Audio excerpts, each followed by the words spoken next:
me now? Can you hear me, Eric? Can you hear me, Eric? I can hear you. We're good. I can hear you. I think we're good. I think we're good. We'll watch the see what the chat say. I'm gonna get turned up. Will Perryman. Let's see. Yes. Good now. Yeah, there we go. Yeah. That's traditional Baitman style. All right, so I'm gonna show you guys this. I'm gonna split screen Eric in. Echo. Yes, sir. An echo, though. We have liftoff. Massive echo. Who's echoing? Me? I think we're both echoing. Damn it. There's a bit of an echo. Let's see. Echo. Let me see if I can fix the echo here. I may not can. I don't think so. Let's see if the chat says both have echo. Yep. Eric is echo. Baitman's is fine. It's kind of been like that. I don't know why, but you know what? Let me try to unhook my mic and hook it back in. I'm just gonna try that. See if it works. I'm going silent. That's okay. You'll give me time to share this on all right, Facebook. I replugged in. How's it working now? You get me? Am I still echoing? I don't think so. Let me. Oh, here we go. I turned off my sound on my YouTube. I think that's probably going to help. Let's see. Am I good now? Mega echo. I know this is still testing to see if there's an echo, because I know there's a delay on the chat. There is a little bit of an echo, but I mean, I'm cool with it. If this is Baitman, just like Baitman Raw. Stuff don't always work, but we just go with it. I don't have the budget Ike Live or all these other people have. I literally have a $90 webcam, a $60 mic, and I'm using my son's Xbox headset. I'm going to put this on Facebook real quick.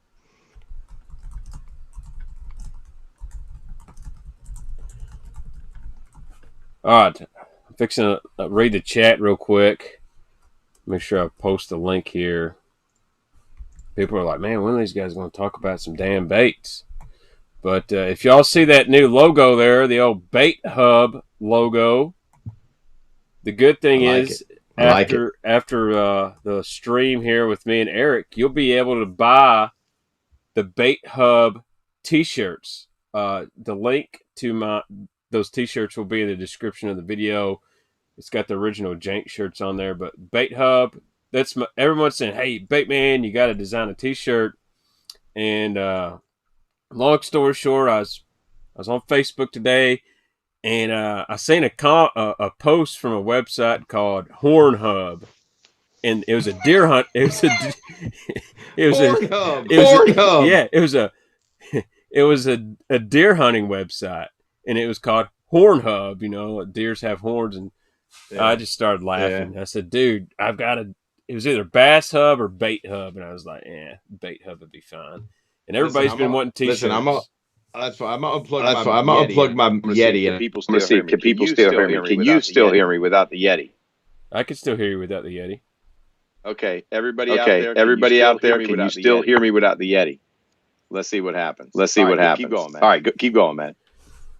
Now that whatever you're talking to now has an echo. I wonder if it's your computer mic is turned on and your Yeti's turned on, so it's doubling. So maybe if you turn, I unplugged the Yeti. That's weird, man. Just any settings. It's that damn Travis Manson. he said, "Hey man, I got him on contract." I don't think it's the Xbox headset, because this is what I do all the Baitman Raws on. Yeah, no, it couldn't. It couldn't be. But dude, let's talk about baits. Let's do it. Let's get this thing started. Show them that you guys on here know I'm a Flat A fan.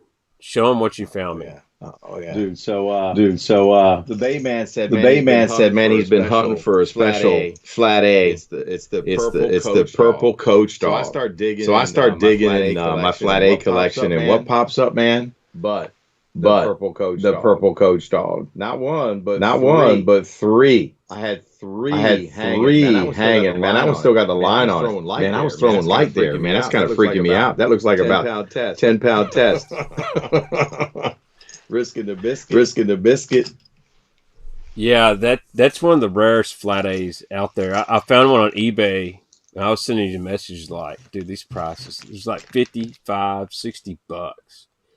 It was ridiculous for not even that color. Like that color went on there is that there's like a blueback herring kind of color. You know what I'm talking about? It's got a pearlescent, like a baby blue in it, greenback.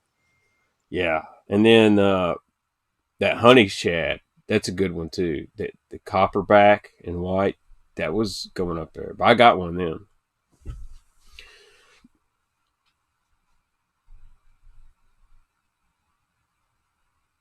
Eric's audio just went completely out.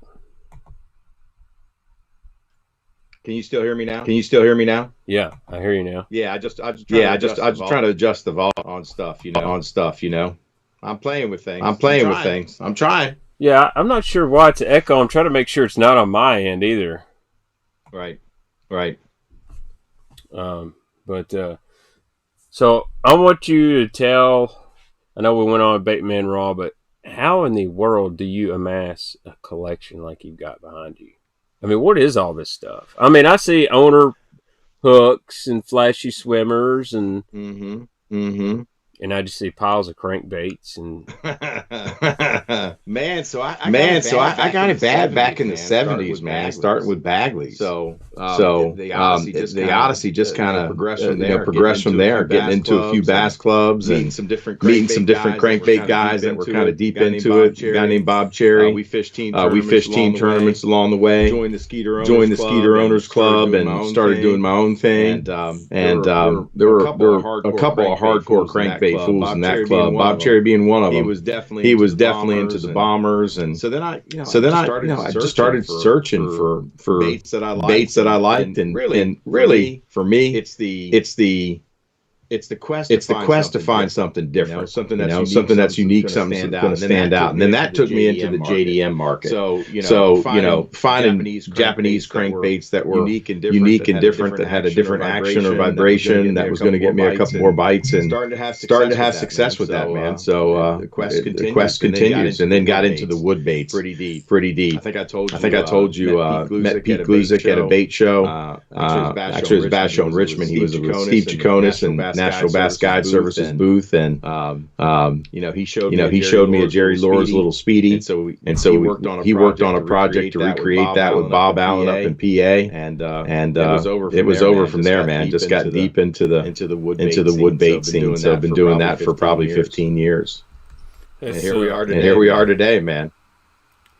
Yeah, that's crazy, man. I don't know why it's echoing like that. Oh. So he says, "Is my audio playing through your computer, phone as well as your headphones?" No, my phone's turned off. My phone's off too. Yeah, it can't be mine. Like if I mute my laptop. Yeah. Can you hear me now? I can hear you. Okay. Is that better? Is that better, everybody? It did almost sound like it was like bouncing off my laptop into there. Yep. Still an echo. No. God dang. Damn. All right. What the hell? I didn't change anything from my last live with Travis. It probably has something to do with this bogus ass program I'm using. Really? What is it? I use XSplit, and it does a really good job, actually. But I was doing a Baitman Raw with Justin Sward from NetBait today, and I noticed there's a little echo on my end, and I couldn't ever figure out, because, dude, when I get done with this, I don't ever change nothing. Like, I just exit and save or whatnot. And That's what I'm trying to figure out. Well, the crew says it's all good. We're just going to have to listen to you twice. And me and you would tinker with this. We'll figure it out. All right. All right. Now, there is a possibility I knocked the shit out of my Yeti thing, but it looks all right. Yeah. Yeah, I was checking mine too, man. I unplugged it and plugged it back in. Wonder if it's the Skype line that we got, man. Yeah, it could be. It could be. I can check that. Video, speakers. Is that better? Oh, I can't even hear you now. I think I just muted myself. Dadgummit, I muted myself. Did you? No. I can hear you. I can hear you the whole time. Yeah, everyone. Are you via microphone on computer via phone line? I don't know. People are out there trying to help out. I know. We got some awesome people. We do, man. Are you dialed into the audio via microphone on computer and via a phone line? No. We're Skyping. We're Skyping. That's right. Yeah, it says double mic on one end might be the issue picking up. Rich Sackleford said that Travis gave me my computer the coronavirus. I like this guy. He says, leave it to a nerd. Let's talk fishing. By God, let's just do it. We're not going to let the Russians ruin our stream. Is always like to say. It's Russian hacking, man. Hey, so I got a piece of trivia to start off the night. Okay. You ready for this one? All right. Who out there can identify this bait? You know what? This bait spawned one of the most famous baits of all time. I'll show it to you again. With the other hand this time. I'll give you a good look at it. Can everybody see that? Moving it across the screen. And it does have a single treble hook on the end. Does anybody out there know what this bait is? Because I think I have a feeling what it was the precursor to. Okay. Don't answer yet. Let's see. Old Walleye. Hell yeah, we could see it. Yep. Hank Snow Outdoors got it. It started the chatterbait craze. So for those who don't know the name of this, it's the Walker Special. The Walker Special. And it was made in 1958, and it got a patent in 1960. And this was the genesis for the OG chatterbait, which I actually happen to have one in the pack. That's the original chatterbait package right there. Now, have you seen one of them? I never had till I found it on eBay. And I said, you know what? I gotta grab it. Rad Lures was the name of the company, right? It says unique lure design is over 90% snag proof without weed guard. What do you think of that? 90% snag proof? I don't know about you, man, but if I drag a chatterbait through wood, it's 100% snag. Yeah, that's the downfall to me on a bladed jig is, dude, I hang them up all the time. I've tried every one. Me too. I've tried. No, you haven't. I'm going to show you one that you haven't tried. Don't do it to me. You could reel this. I got to do it. I'm going to send you one, too. I'm going to send you one. This is for all the chatterbait heads out there, man. I thought I tried every one. And I had, you told you I got into the JDM phase. I know we're supposed to be talking crankbaits, but let's talk crankbaits in another way. It's called the Norrie's Hula Chat. You see the packaging? All right, Norrie's Hula Chat. I'm writing this down. They're hard. Yep. You can find them. Oh, check it out. I got two eyeballs on the front of the pack because I was putting eyeballs on crankbaits when this was sitting down on my desk. Norrie's Hula Chat. The way this thing is designed, man, it just kicks right through cover. It's very hard to get snagged. Baxter. So I'm gonna have to send you one, Baitman. And you're going to check it out. Now, it does not have the same kind of hard, let's say, you know how chatterbaits have that kind of, I'm going to call it wobble, right? Because roll is like this. The hula chat definitely has a vibration like a chatterbait, but it's not as violent as most chatterbaits. But it comes through cover. You can worm that thing through a laydown. Ain't that crazy? Yeah, man. I've snagged so many up just because Dude, let's be honest.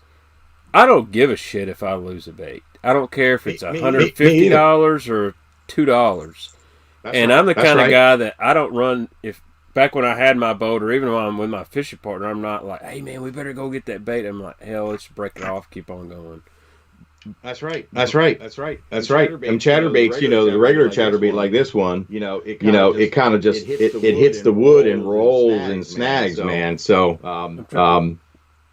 you know what I mean? Guys right here, I think I've showed this to the viewers before, but this was my freaking ledge deal. Everyone, some guys have won a bunch of money here on Kentucky Lake throwing the big giant shock blade, but you really got to get like a 1.5, 2 ounce bait. Holy crap! But I bought a bunch of. I read an article about those guys that were doing that. I bought a bunch of D&Ms before they got axed by Z-Man. Oh, dude! This guy right piranha? Here. The piranha, and that is a 5-inch Callan's grub on the back, dude. When this thing comes through the water with this big grub, it's sick. I've got like 3 left, but when you get bit on this out deep, it's not a 2-pounder; it's like a 5+. How heavy is that? This is 1 ounce, and I'll be honest, I throw it on 10-pound fluorocarbon. Dude, you're a madman. I am a madman. I throw a 10XD on 10-pound fluoro too. I'm telling you. All right, so since I've thrown a 10XD on 10-pound fluoro, and I've thrown it on 14 and 12, I get 5 times as bites on 10-pound fluoro. That's nuts, man. Yeah, Joshua, I like that Magambo grub, man. So while we're still on chatterbaits, I was thinking to myself, man, with all the success that like the Rayburn Red rattle traps got, right? Why not try to duplicate a Rayburn Red type of chatterbait? You know what I mean? Kind of like this one I got to show you. So I did a couple up, man, and I threw some gold flash boo and tied it right into the skirt. These are 2 different chatterbaits, by the way. But see that gold right in there?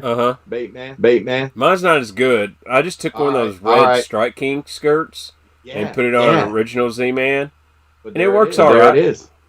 But yeah, man. So you know me, I got into fly fishing pretty hard for about a decade. So I have a fly tying vise, and that's what I hand paint my crankbaits in, and just goofing around, with my nail polish. But I could tie fur and feathers, and so I got a whole collection of chatterbaits that I just goofed around with, man. And I threw some gold. Look at that gold, because I think that's what I like part of the magic on that skirt too. Red. That's what I'm saying. That's the flash boot. I hand tied that right in, man. On my little fly tying vise. That should work all right? I'm gonna hit you with this question. St. Crest, he's a veer. He's on here every Saturday night. Good dude. He says, Eric, have you tried the Evergreen Tungsten Jackhammer? He just ordered 10 this morning. Well, hold on, St. Crest. Yeah, I followed him right along with it, man. And so I've been a big fan of the Moth chatter from Jackhammer. Not Evergreen, sorry. Or Imakatsu. What am I saying, man? Imakatsu. Imakatsu made a monster Mugula monster moth chatter. And that was the precursor, I think, to the jackhammer craze. But that jackhammer is a hunting chatterbait. It does not stay on center. You know how a jackhammer will stay straight and track straight unless you're imparting some action or it's deflecting off of something? This Imakatsu bait, literally because of the head design, will hunt like a chatterbait, like a good chatterbait. It'll go off center a couple, like 12 inches to 18 inches, come back to center, and then pop out again, dude, and it triggers bites. Kind of like the wattle bat. 100%. Well, it's an Imakatsu bait, man. So this is the tungsten Imakatsu Mugula moth chatter. That's a 3/8 ounce bait, but it is way smaller. Let me get the regular one, man, and I'll show you the size difference. Guys, if you're just joining in, I'm really sorry about the echo.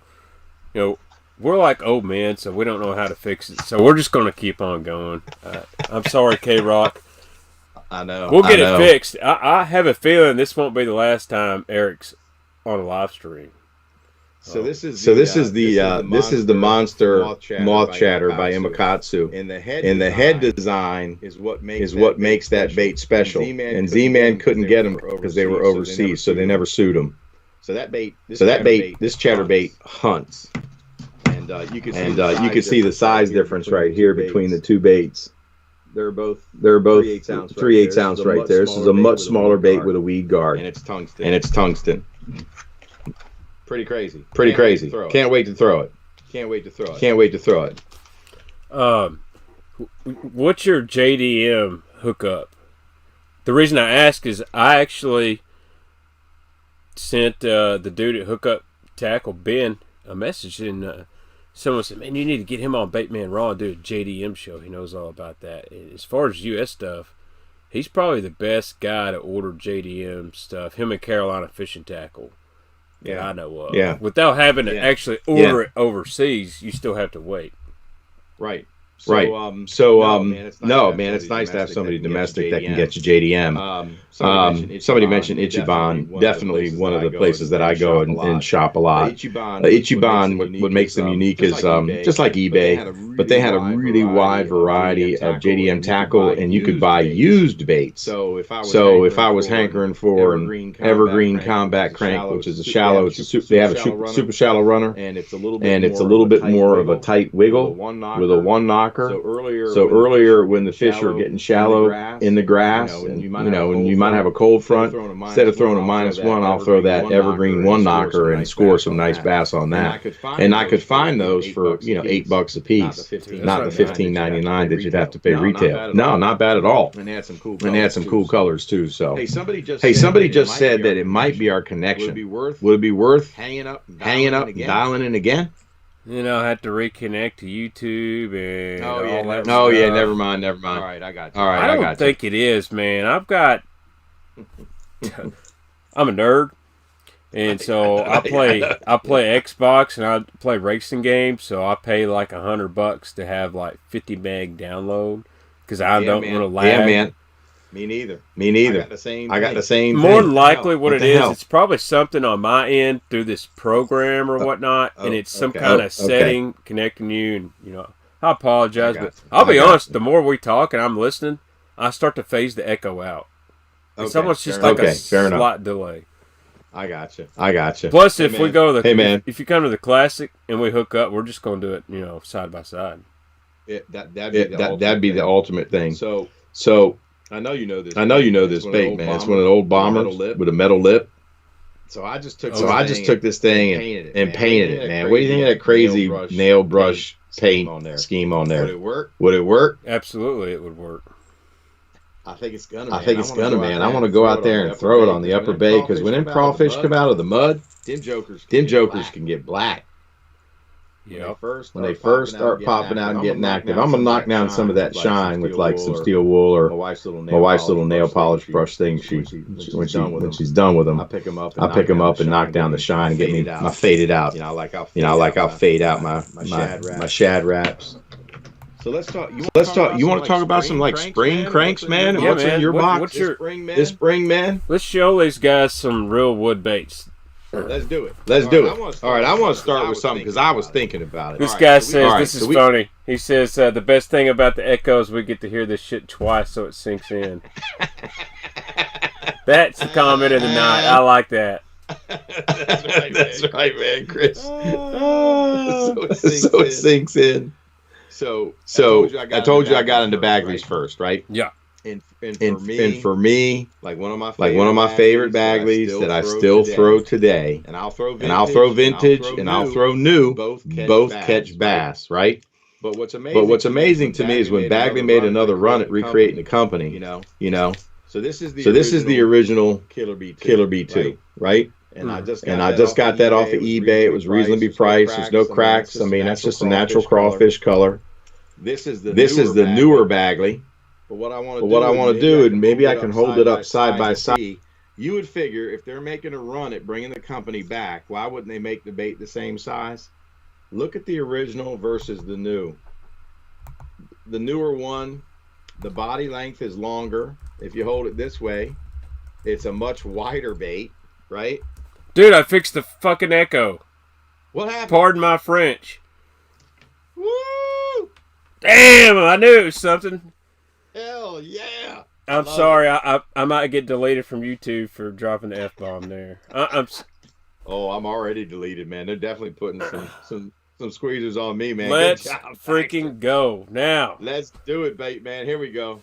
All right, so we were talking about the Killer B2, man. This has got to be, still today, one of the widest, hardest, thumping crankbaits out there. Dude, my dad loved the Killer B2. And I'll be honest, he had a couple at his house, and I couldn't take them from him just because he's never going to really fish, and that's just something, when he passes, I'll pass down to Baitman Jr., you know. Right. Now, if I find someone with somebody else's tackle box and they want to get rid of them, man, I'll take them. Yeah.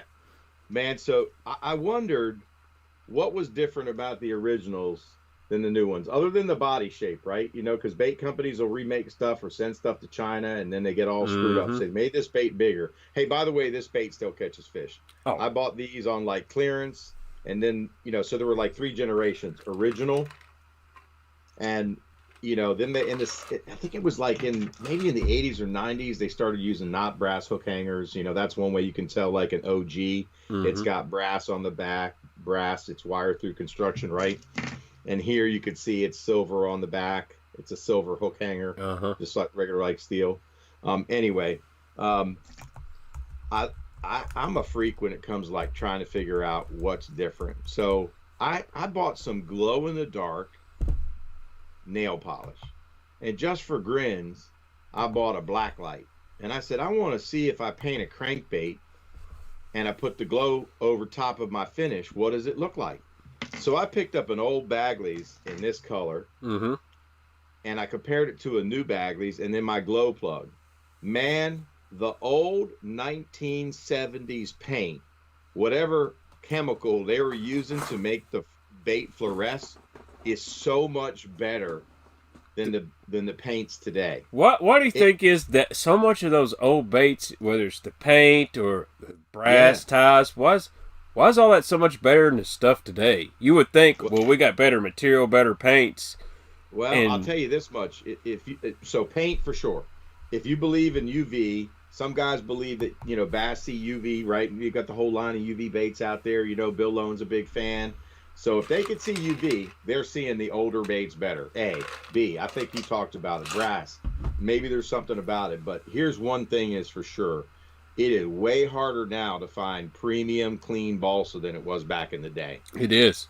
I think... bait makers, right? I mean, you know bait makers, man. Yeah. I think Rob Cochran has probably got some of the cleanest balsa out there. Yep. This Andrew Mullins, this Balsa Concepts guy, I'll find my Balsa box in a second. His stuff was really nice and smooth. I've thrown that bait in my pool, man. It's a bigger, you know, flat side. I like it. You know, BJ Barron's got some pretty good stuff. Yeah, Barron's cranks. Man, he makes a nice bait. I'll tell you what I was told. Tell me. I'll read you this exact. This is good. Well, my phone died. Clark Ream told me that the Black Label Balsa Rec is the Zoom E2. He said because he said that Cliff bought Ed's machinery. What? Yeah. So that Black Label stuff is, if that's true, you know that's going to be really premium stuff. Man, there's no doubt about it. So let's talk about replacements for Bagley's, the whole B series, right? Yep. The Balsa B1 is the WEC one, which is now maybe the Black Label, right? Yep. So I've kind of been hunting for a replacement Bagley, right? In a Balsa B1 or a WEC replacement, right? I got a bunch of WECs, I got a bunch of the Balsa B1s, but I want to see if any new crankbait makers out there could actually compare. And hold on for a second. I'll show you the bigger bait. It's like a Balsa 3. But have you heard of Iracy? You asked me about them. I've heard about them, and I almost bought one off eBay, but I was like, I know that name's familiar, but I don't know if I should buy this or not. Man, this is the Belcephus, man, Blue Cephas. I love this color. See that faded out chartreuse on there? Uh-huh. It's like a faded out chartreuse. It's like those sea baits. Remember them? Who made those? My boy, man. What was it? Wally G. Wally G. Wally G made the one with that faded out chartreuse. But anyway, man, I think that this is I think this could be the one, man. I'll get their little B1 style bait. All right, we got a couple questions. I always like to answer some questions, man. All right, here's the B1 style Ira-C right there. Oh yeah, that's the deal. And that is in the tardy color, by the way, just in case you're wondering about colors. And you can still get these, by the way. They're $29. That's not bad. But anyway, Zooms were 24 when you can get them, right? Yeah, like 60 on eBay. So, yeah, true. Right now it is. T Twig asked if the classic's going to be one on a crankbait. I think it's going to be caught on a bladed jig or a spinnerbait. Yeah, man, that bladed jig's going to play down there. The water on the Tennessee River, it's actually not bad cranking water. I don't like it really clear, but I don't like it as dirty as it is. But I think someone's going to catch him on a bladed jig, and I'm going to say they're going to catch him offshore. Let's see. Who do you think? Who's on your classic fantasy list right now? Scott Canterbury, Clint Davis, Mark Menendez. I'm not playing, but this would be my top 5. Sure. That's I'm gonna go with someone like Lee Livesey too. Lee's Fish Fork, Big Fish, Grass. That's a guy that could do some major damage.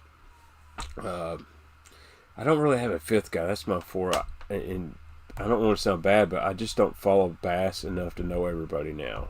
Seth Fighter. I actually think Fighter's going to have a really good classic. And I believe Carl Jacobson qualified.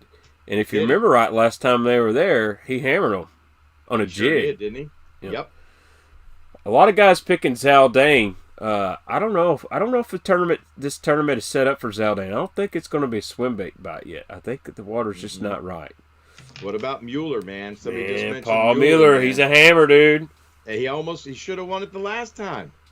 I know. I've heard he's going away from Dobbins rods. I hope not. He's a good dude. Yeah. That's just a rumor. I mean, the whole Mike Long Dobbins rods thing's a big fiasco. St. Chris, you know what? I'm not familiar with them, but I can tell you this much. There are 3 sizes of the Ira-Cs. This is the B1 size, B1, and this is like the B3, and he's got a B2 in the middle, by the way. So he really wanted to go after the balsa B1, 2, and 3. And you'll see it. You can see it. I think just get on eBay, type in Ira-C balsa or Ira-C crankbait, and you'll find it. The guy's website on eBay, John Hoostek, the dude has got crankbaits from everywhere, man. So it's pretty cool. He's got he's got John Hotts, Ira-C's. He's got it all. WEC's. I mean, he's got wee baits. He has some laser lures that he's discounting for $10. I bought some because, $10, man, for the little LZ7. Yeah. Let's talk about the LZ7. The LZ7 is a little bait. Wally G made a bait like this.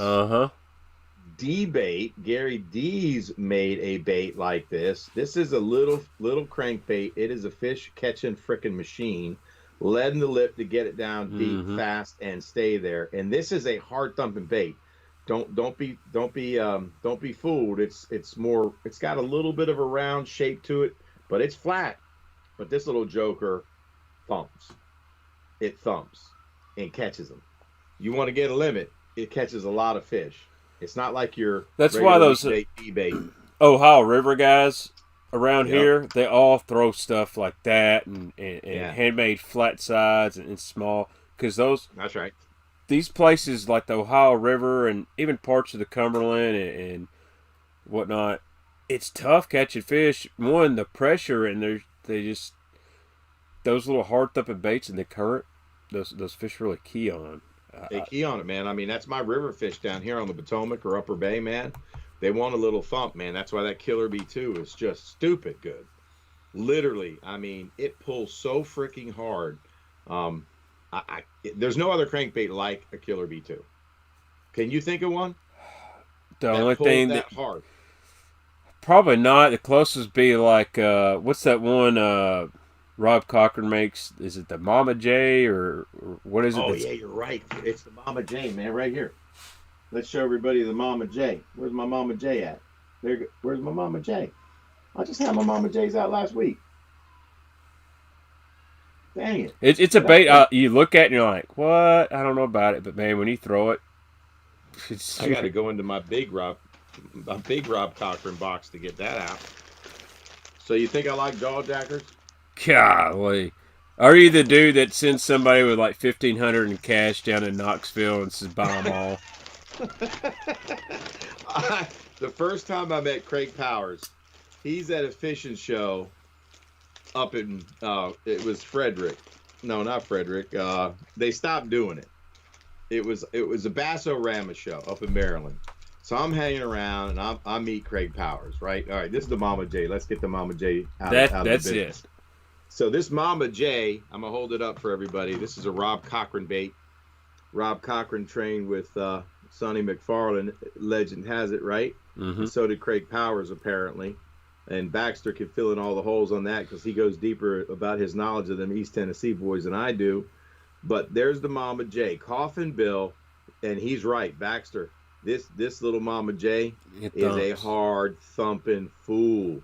So it if you're looking for a replacement bait for your Killer B2 fixation, this could be it. Anyway, Mama J. So let me ask you this: when will you go to a flat side or wood bait that doesn't have as much stunt, that maybe it's just a real tight wiggle?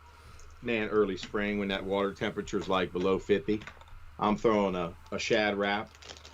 I mean, it's hard to beat a shad wrap. Man, it is. Like, I hate throwing them. Well, me too. But one of the things that I've done, and I'll try to find one here for you. But if I'm throwing like a number 5 shad wrap, I'll take a little bit of lead that I used in fly tying and I'll put it on the back hook. And what that does is it tail weights the bait for me. Mm-hmm. But it's as much the rod that you're using and how you're casting it.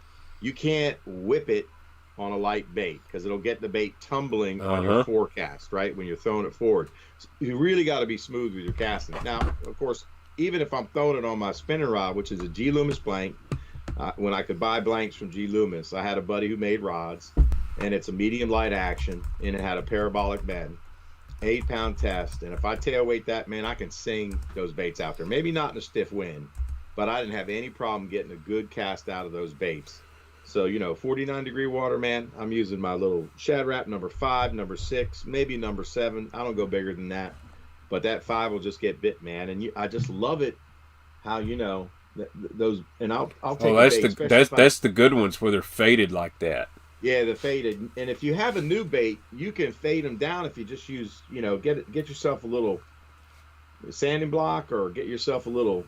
My wife has these little yellow square things, man. It's for ladies' fingernails, real fine to get your cuticles or whatever. But man, you can knock the top coat right off there, and it'll fade out a bait pretty quick.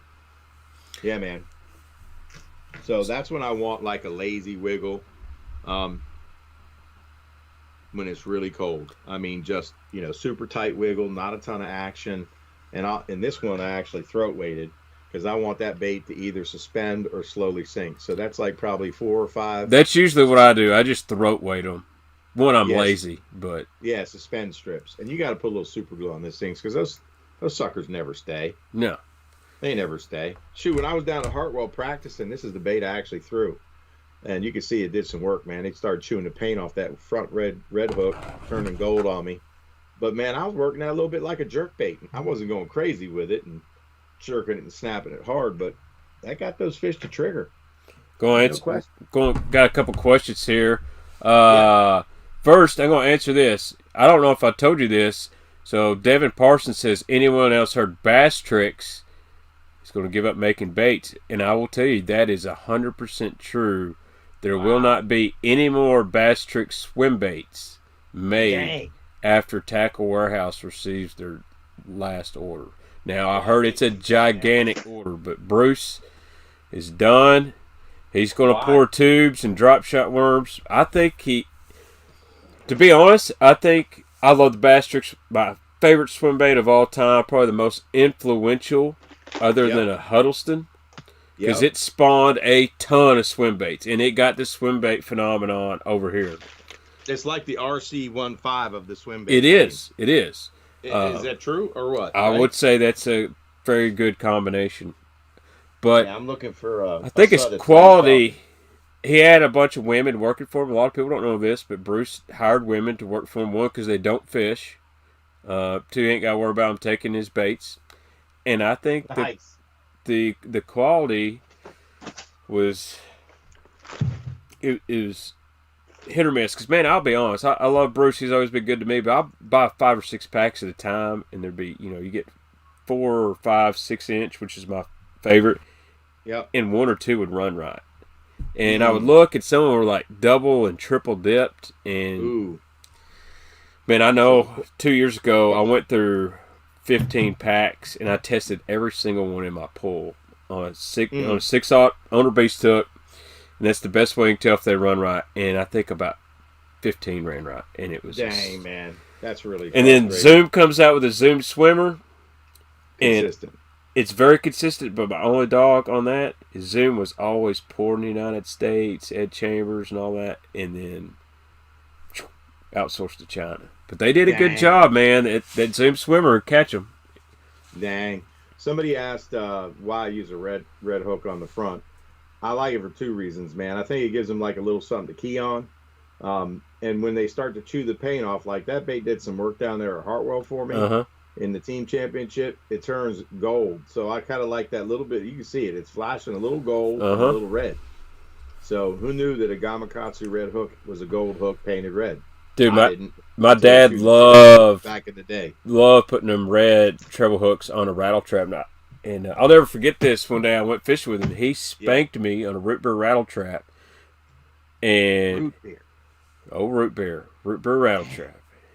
But he put a red treble hook on his, and he caught like 2 over 6, and I caught like 1 fish all day. And I said, "What's the difference, man? I'm throwing it just like you." And he just says, "You gotta have a red hook." And I said, "You're full of crap," but dude, I think it matters. Crazy. Who knows, man? I tell you, it drives you crazy, doesn't it? Now, somebody asked about a bait that I don't hear many people talk about, if anybody. It's the Sudeth Little Earl. Ooh, I know Sudeth makes some good baits. I could tell you this: they don't make them anymore, but this is a bait that was brought back. So the original Sudeths were much thinner than the new Sudeths, and I can't tell you how to figure out the difference if you're looking on eBay, but I'll try to get an old one out and compare it to a new one. One of the ways to figure it out was the old ones had the triple grips. So if you see a Sudeth that doesn't have a triple grip on it, it is probably not an old Sudeth. But the old Sudeths, like the original, like the early Sudeths, like this might be one right here. This is the thing about the old Bandits. They all come with triple grip hooks. Where the packages would say triple grip, then you knew it was an old Bandit. It wasn't one of the new Pradco ones. Yeah, the old Sudeths had a couple different things going on, man. But I'll tell you what, this little freaking bait, man. This little bait is one of the tightest wiggling. It is a bitch to throw. But I tell you what, I have caught some megas on these things, man. I don't know. Every time I throw it, I catch fish. Sometimes I've gotten away from it. I don't know why, but if you've got a Shad Rap tied on, tie one of these Sudeths on. Man. I've got a bait I need you to ID. It's called the Sudeth Little Earl. Sudeth Little Earl. Try it out. I need you to ID this bait. Yeah. And it may be common, and I've just not seen much of it. Yep. What is this guy? And it may just be a cheap thing. I can't read the name. It says like Natural Gin or something. What is this? Oh yeah. That's a foam bait, man. Yeah. Was that a Lazy Ike or was that the Crankbait Corporation? That might be a Lazy Ike kind of bait. It says Natural Ike on it. So yeah, I guess that's Ike. That's what I told you. Natural Ike, man. That's made out of foam. I really like this though. That looks like a little bitty gizzard shad. Yep. People, there's a following for that bait out there. Yeah. No doubt about it, man. Now this guy right here's a walleye bait, and I've kicked their butt on this thing. You know what I'm talking about? Dude, it's a Walleye Diver, man. Yeah. It's got a really wild tail wiggle on this thing. They got a smaller one than that, man. That this flat out, because that's got the BB in the lip, right? Yeah. Yeah, man. It has the BB in the great bait right there for sure. I'm a jointed Shad Rap guy. I like the jointed Shad Raps. Me too, man. I tell you. Have you tried the new Minnow Wrap? I have not. You talk about a hard thumping little bait that stupid catches them. The first time I took that thing out and practiced with a buddy of mine, I was on a lake down in Carolina, and he was on a business call, and I'm like, all right, I'll take the front. And you know, he's not much of a crankbait guy at the time, and I'm like, I got my little Minnow Wrap on a freaking 8-pound test on a spinning rod. Made a straight move to a secondary point because I felt that that's the time of year where fish were setting up to move into the pockets to spawn, and just went to work hard, man, hard. And it caught him. Super impressed with that bait. They make it in the live river shad, like, you know, the faded out river shad, man. That's a good color. Throw it in the crawfish. That's all you really need, man. Shad or crawfish color. Guy says this Epic Eric Horde soft plastics too are only hard baits. Only hard baits, man. I got some vintage soft stuff too, but no, this is pretty much the hard bait for me. That's my obsession. I was over at a buddy's house. Yeah. He is the most organized person on the planet. His name's Brandon Hunter. He used to fish a FLW tour. He's a good stick here. Yeah. Dude, he has got more old Lucky Craft, like the good stuff. BDS 2s, 1s, 3s, 4s. He's got the Skeet Mini DRs, SRs, Kelly J flats. But every tackle box he's got is lined up perfectly to the edge. They're all, there's 7 boxes tall. All is, it's, so to mess with him, I put a few out of order, and I didn't do nothing. He's walking by and just nonchalantly just flips them back, and I'm like, dude, you got a problem. He's OCD. Somebody asked about the mimic cranks, man. Let's talk about mimics a little bit. Oh man, does that mean I get to get my unicorn out? Man, get your unicorn out, man, because I'm getting my mimic box out. I got a couple of mimic boxes. Hey, so listen to this. You know, I've been trying to find this bait. Yeah. And on this group on Facebook, this dude posts the David Walker collection. Come on, all man. 12 colors. What? And he posts the one I've been looking for, but the bill's a little different. And my buddy at Shimano, you're a Shimano guy, you may know Trey Epic. Yeah. Yeah, Trey buys the whole damn thing for $120. Come on, man. And I said, it must be nice not to be poor. How many crankbaits was it? 12. For $10 a piece? Yeah. The David Walker collection? Yes. All of them were this bait right here, except for the one in this color. The bill was kind of like yours, shorter and round. Yeah, like this one. Yeah. Yep. Right, this is the shallower one. So I could do the dirt dive and you could do the deep dive, and together we could just win. This is a pain in the ass to throw, but man, it catches them. I'm scared to throw it. Look at that red treble hook on there. There it is, man. There it is. They're just potato chips, man. I don't know why. But here, okay, I know you like this one. That's a colorway, right? That you that Lake Barkley right there, that catches right them. Mm-hmm. Which is why so many guys want this bait right here on Lake Barkley. That's a DT16, that green tiger. Why on earth they discontinued that color, I have no idea. How many you got? Because you can't find them on eBay. 3 of them. That's it? You're down to 3? Got Would 3. you go swimming? Would you go swimming for them? I got a Chartreuse Purple Shiner. You know what? I catch more on the Parrot. I would part with those. Yeah. Just because I know I can catch them on Chartreuse Blue, so there's no need of sweating over a color that I can't get anywhere. Right. All right, somebody asked thoughts on a PH Customs flat-sided crankbait, man. Phil Hunt makes a good bait. Yeah. Right? Yeah, I think Phil's stuff's good. Me too. Sometimes I think Phil's got so much variety, it's really hard for a guy to like choose something. You know what I mean? Right. All right. Okay, so if you only had one flat-sided crankbait to throw that was wood, what would it be? Well, I can't say a flat A because it's not really wood. No, that's why I had to hurt you on that one. That hurt. That question hurt, didn't it? Yeah, let me look at my flat side box. Oh, all right. Yeah, I know. I got one. I would throw a DT flat. That's my favorite. All right. Okay. Or do you want to say homemade flat side? Homemade, non-production, big giant company. If you got to go to a bait maker flat side, whose flat side are you? You know, which one are you picking? Man, Craig Powers makes a hell of a bait. There it is, man. But that's what I had in my hand. That's it. And I'm throwing it in that color in the spring, right? Mm-hmm. And what color are we going to throw in the fall on a CP bait? I would throw just a Tennessee shad or whatever he's got shad pattern in it. But man, I'm telling you, my CP bait. I'm gonna throw a foil-sided CP bait with a gray back. This one right here slays in the spring. The old root beer. I'm telling you, you got to get on the root beer train. What is that? Is that the humble? The big humble?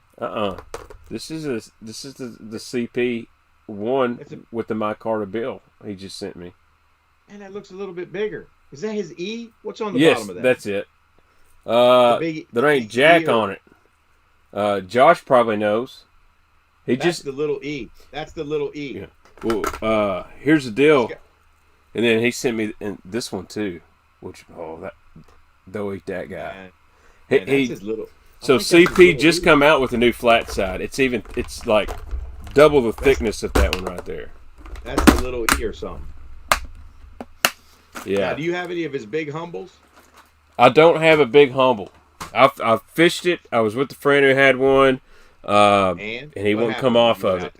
But it freaking smokes them. It's like the size of my, like this is an iPhone Plus. That's how big the big humble is. Maybe even bigger. Now, dude, that's crazy. We're gonna have to. All right. So now I got a question for you. You see, I'm wearing the 6 Sense hat, right? Yep. Okay, so I want movement 80X, right? Pre-spawn has been a good bait to me, right? Yeah. Because I'm a grass fisherman. So I hear that swank is the deal. I haven't thrown it because we don't have grass. Okay, neither have I. But we'll have to. There's so many baits, so little time. This is making me crazy. So I told you about my obsession with the Big Daddy Strike 4. Yep. The BDS 3, even the BDS 2, and how I've been out there on the water, and we're throwing. Everybody's tuned into the 1.5 game, right? But I'm telling you, bigger baits. Sometimes, especially in pre-spawn, where those females have moved up, they're on channel swings, they're on secondary points, they're looking for a big shad, they're looking for a big white perch on my rivers when the white perch run starts. I started throwing the BDS4 and getting bigger bites. But then I started looking at like this Cloud 9. Yeah, dude. Okay. Right? All right, so wait. I don't know if people can see the difference. This is just like a... It's like a 1.5 style bait. I can't even get it up, man. Damn, it's all. Hold on. Sorry. I should have been prepared. There you go. Okay. So just to give you a size comparison, look at that, man. That's like a Bagley's B1, Balsa B1, and that big joker. Is that crazy? And then hold it up high enough. And that Lucky Craft Magnum is, I think it's actually bigger. I've got one of those right here. I tell you, the time to throw this you're right, is actually the pre-spawn. I've had more luck on this big old Cloud 9. That's the one I'm holding up. That's the Cloud 9 right there by 6 Sense. Yeah, it's a lot bigger than an 8.0 too. Right, and that's the KVD 8.0, right? Yep. I mean, it's just a massive bait. Here's a good question. Do you work the big cranks the same speed as the smaller crank? The way we fish here, man, 7-1, 8-1 ratio on that thing. Just burn that sucker. Burning it. And when you hit a stump and it goes thunk, that's when you get a big bite. Yep. Yeah, that is a great question, man. On the speed cranking. Yep. 80X. Oh man, Colin J. 80X will always be his champion. Dude, Colin J. Thanks for joining in. They got an awesome channel. If you ever want to learn to, they do the herping thing, like wrangling snakes and lizards and. What? Yeah, they got a cool channel. They got over like 100,000 subs. Good night. They do all kinds of fishing from South Arkansas. Really good people. So shout out to Colin J for joining in tonight. That's pretty cool, man. The only thing I'll say in their intro, I hate spiders. I hate them. And he's letting this banana spider crawl up his face, and it just makes me want to throw up every time. Oh my gosh, I have to tune in, man. Have you thrown that? Who makes that spider bait, man? I'm not doing that. can't I do will it, buy man. one if I can prank my wife with it. Oh, there you go. There you go. But I'm as much baits I like, I probably should get one just to say I've got one. But I'm not. Right. I'm not a gimmick guy. But I did find a big thing of flying lures at my dad's house too. There you go. They Now work we're though. talking. I'm telling you, flying lure works. All right. There's a couple other baits I want to get out, man, because we talked about it last time. People didn't see it. Yeah, absolutely. So the whole thing of like, the mutts, right? Yep, Mutts. I was fixing to lead to that. We've got to talk about the mutts. Inspired a lot of baits. So did the mutt come first or did the baby pig come first? That's a good question. I don't know. I think the baby pig did. Yep, baby pig. So this is the baby pig, which inspired, and by the way, just for people's comparison, that's a mutt from Ed Chambers' Zoom. So, you look at these baits. I'll try to let me hold the head straight. I thought I had them together. And I'm going to show you a little bit difference, and they definitely run different. All right, so there you go. So baby pig is up top, and the mutt is down below. The baby pig is just slightly bigger, but what's really important, because they run different, and they both catch fish, don't get me wrong, but I think the baby pig, which is being like out of control pricing on the internet right now. God, it is. The baby pig right here is, the baby pig right here is a thicker bait. It's a thicker bait by maybe like, I don't know, 10%, 15%. Yeah, a little bit harder it's several millimeters thicker. Yep. And then I found a baby pig replica. And it's not round culture, by the way. Wire through construction, same thickness, almost the exact same bait in terms of size. If you can see it, I know, so I'm not doing a really good job. Oh, it looks good right there with the camera. Focus but I in, can tell baby. you what, man, that joker, the one on top, is made, it's a balsa bait, but he also made a series of them that were foam. Foam, dude. Yeah. Cut and foam that had a similar density. I took that foam bait out to a pond that gets the heck fished out of it, and there were a couple other anglers there, and I started worming this little joker through some shallow wood. Those fish had moved up, and I actually scorched them. So I bought a bunch of them. Is that a stick man? Dude, you're good. How'd you know that? The chat. I'm doing a live stream on YouTube. Stick man. I've been busted, man. I can't keep it a secret. My wife just says supper time. She might be mad because she just cooked some riblets. Did she really? Oh, man. But you know what? I had to wait all day for her to get home from work, so it's okay. There's another guy that's making a nice flat side, Frankenstein Customs, man. You can check him out. I've seen those before. Those look really, really good. Man, that's a foil bait, and it's got just a very unique shape. I have not had a chance to throw it, so I can't vouch for it. But it is a very clean build. I'm very impressed with his bait making skills, so I'm excited to get his baits in the game this year. Why is it that nobody's made? I guess the Little John is a play off of mutt. Yeah, it is. And to be honest with you, and me and you talked about this on Baitman Raw. Yep. Really, if you look at this bait, the Jackal Bling 55. Yep, that's a pig. That's a pig. Yep. And if you... Let me be honest with you guys, that's a big pig. You know, the flat 75 from 6 cents. I've been telling Casey, I said, dude, this bait catches them, but if you went down to that 55 size of that Jackal Bling, you would crap your pants how many people would buy that bait. That's one of the better running flat size it's produced, you know. Have you thrown it yet? I caught a lot of fish on it. It was the first 6 cents bait I ever bought was a flat 75.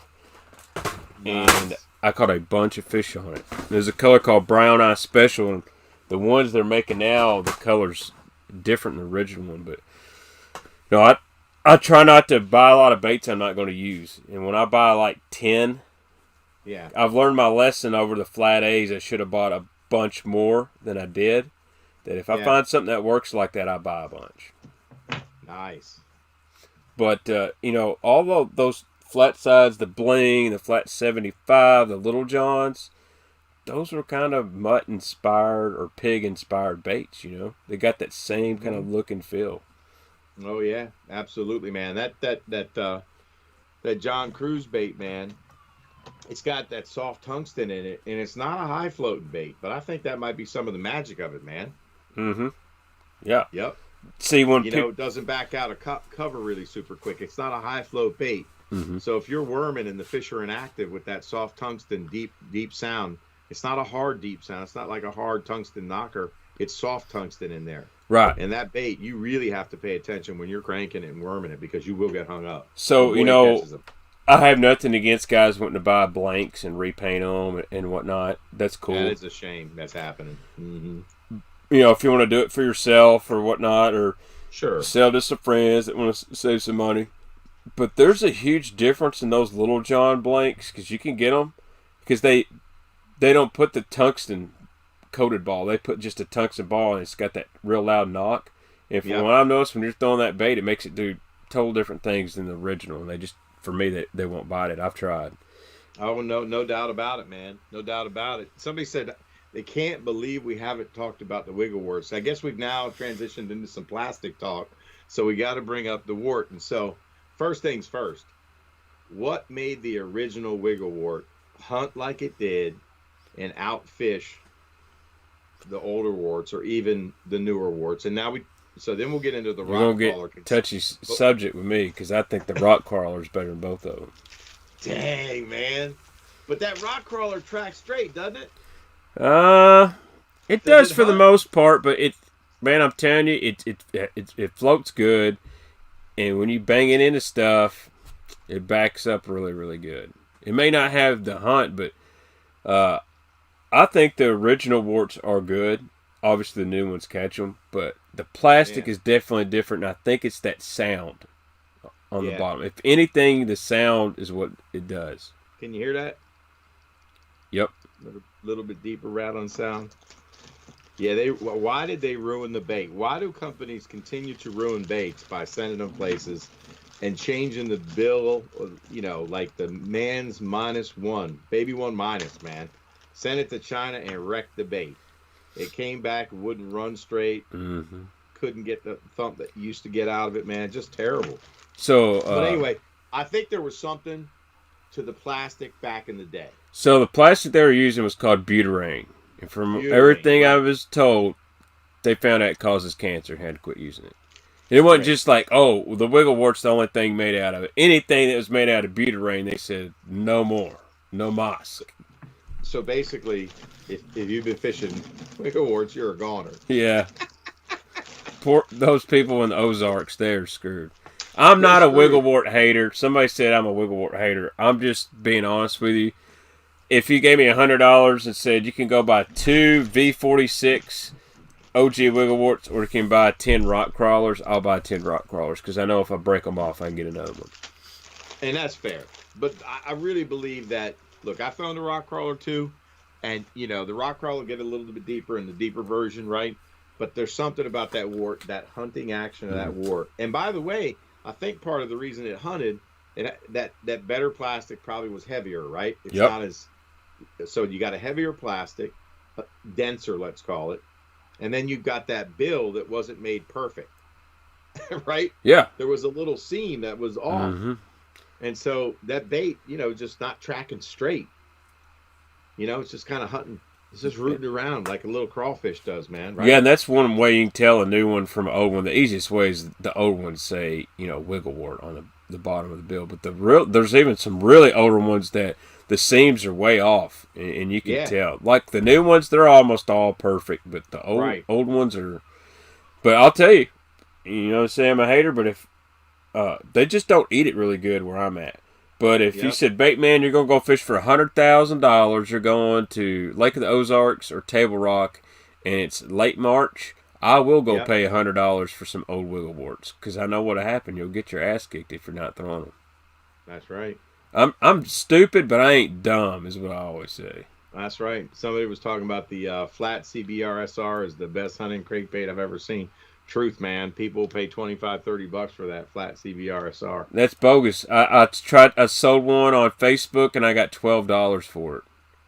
Everyone kept telling me how expensive they were, and I found one in my buddy's tackle, and I said, "I'll give you $20 for it." He said, "Okay." I put it on Facebook, $12, sour apple color, chartreuse greenback. But that's an amazing bait too, and my buddy Brandon had a bunch of them. Really? Yeah. He don't know what he's got, so I hope he's not watching the stream. My buddy was just texting me, man. He had a bait he wanted me to identify. Let's see if the viewers can identify this bait. All right, I'm going to hold it up on my phone. What is that? The scale pattern looks like something Walleye G would have painted. Yep, but it's big, man. This is a big bait. It looks like, oh, Scooter just texted me back. Well, ask him what it is. Like, I don't know. Is anybody out there? Anybody know what that bait is? It's flat-sided. It's definitely a flat bait, but it's a big bait. And it's a funky bill angle, man. Anyway. That's a pretty popular pattern, that powder blue, white. Maybe we got another angle if this helps anybody. Huh.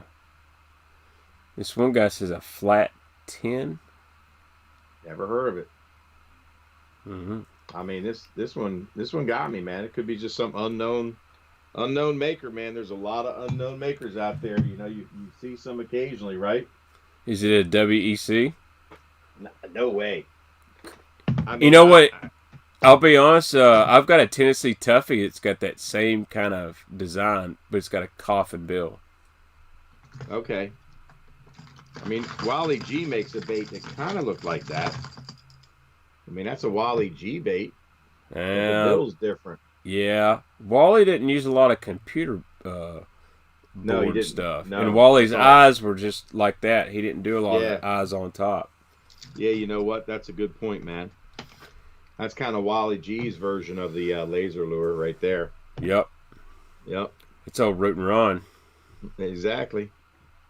We talked about root and run last time, man. And you love the root and run and root beer. That's it, man. What is it about the root beer color? I don't know. It's kind of like just freaking catches them. I don't get it. It's kind of. I think it's just the way it flashes. I think it's just very natural. Yeah. I don't know, man. Same reason I throw chartreuse and purple all the time, and everybody throws whatever, and I catch them on it. Do I think it's something special? No, I got confidence in it, but I could tell you the right purple on the back is something like this, or like I've done with 6 Sense, because on a bright day, when you're really seeing the water, it turns like a silver gray. It's really weird. Yeah. That's crazy. So it's kind of like a pink flute. Right. You know, and it's stained on the Potomac. Mm-hmm. Just, you wouldn't think they'd eat it, but they freaking tear it up. Yeah. If it's really bright out or you got some watercolor, it turns to like a silver gray. It makes just a really natural. And then you got the chartreuse for the dirty water. Dude, I've thrown rattle traps, flat sides, jerk baits. I could catch them on chartreuse and purple. But you know what? I still tie on red rattle traps and all root beers, and I catch them all that too. So sometimes I think it's just where you're throwing the bait. And if you got confidence in it and you're throwing it in the right spot, obviously you're going to catch fish. Yeah. I mean, that Royal Shad was that purple back color, right? Mm-hmm. Yep. You know? The XR 50s and 25s. Yep. Joshua, man, the questions are coming in, man. Oh, man. Joshua Herding says he has 2 Zoom little speedies, and he's looking for a good replacement. So the little speedy was originally made by Jerry Lures, right? Uh-huh. Yep. So that's a little speedy. It's a flat-sided crankbait. But what's really fascinating about this bait, man, it's a great finesse crankbait.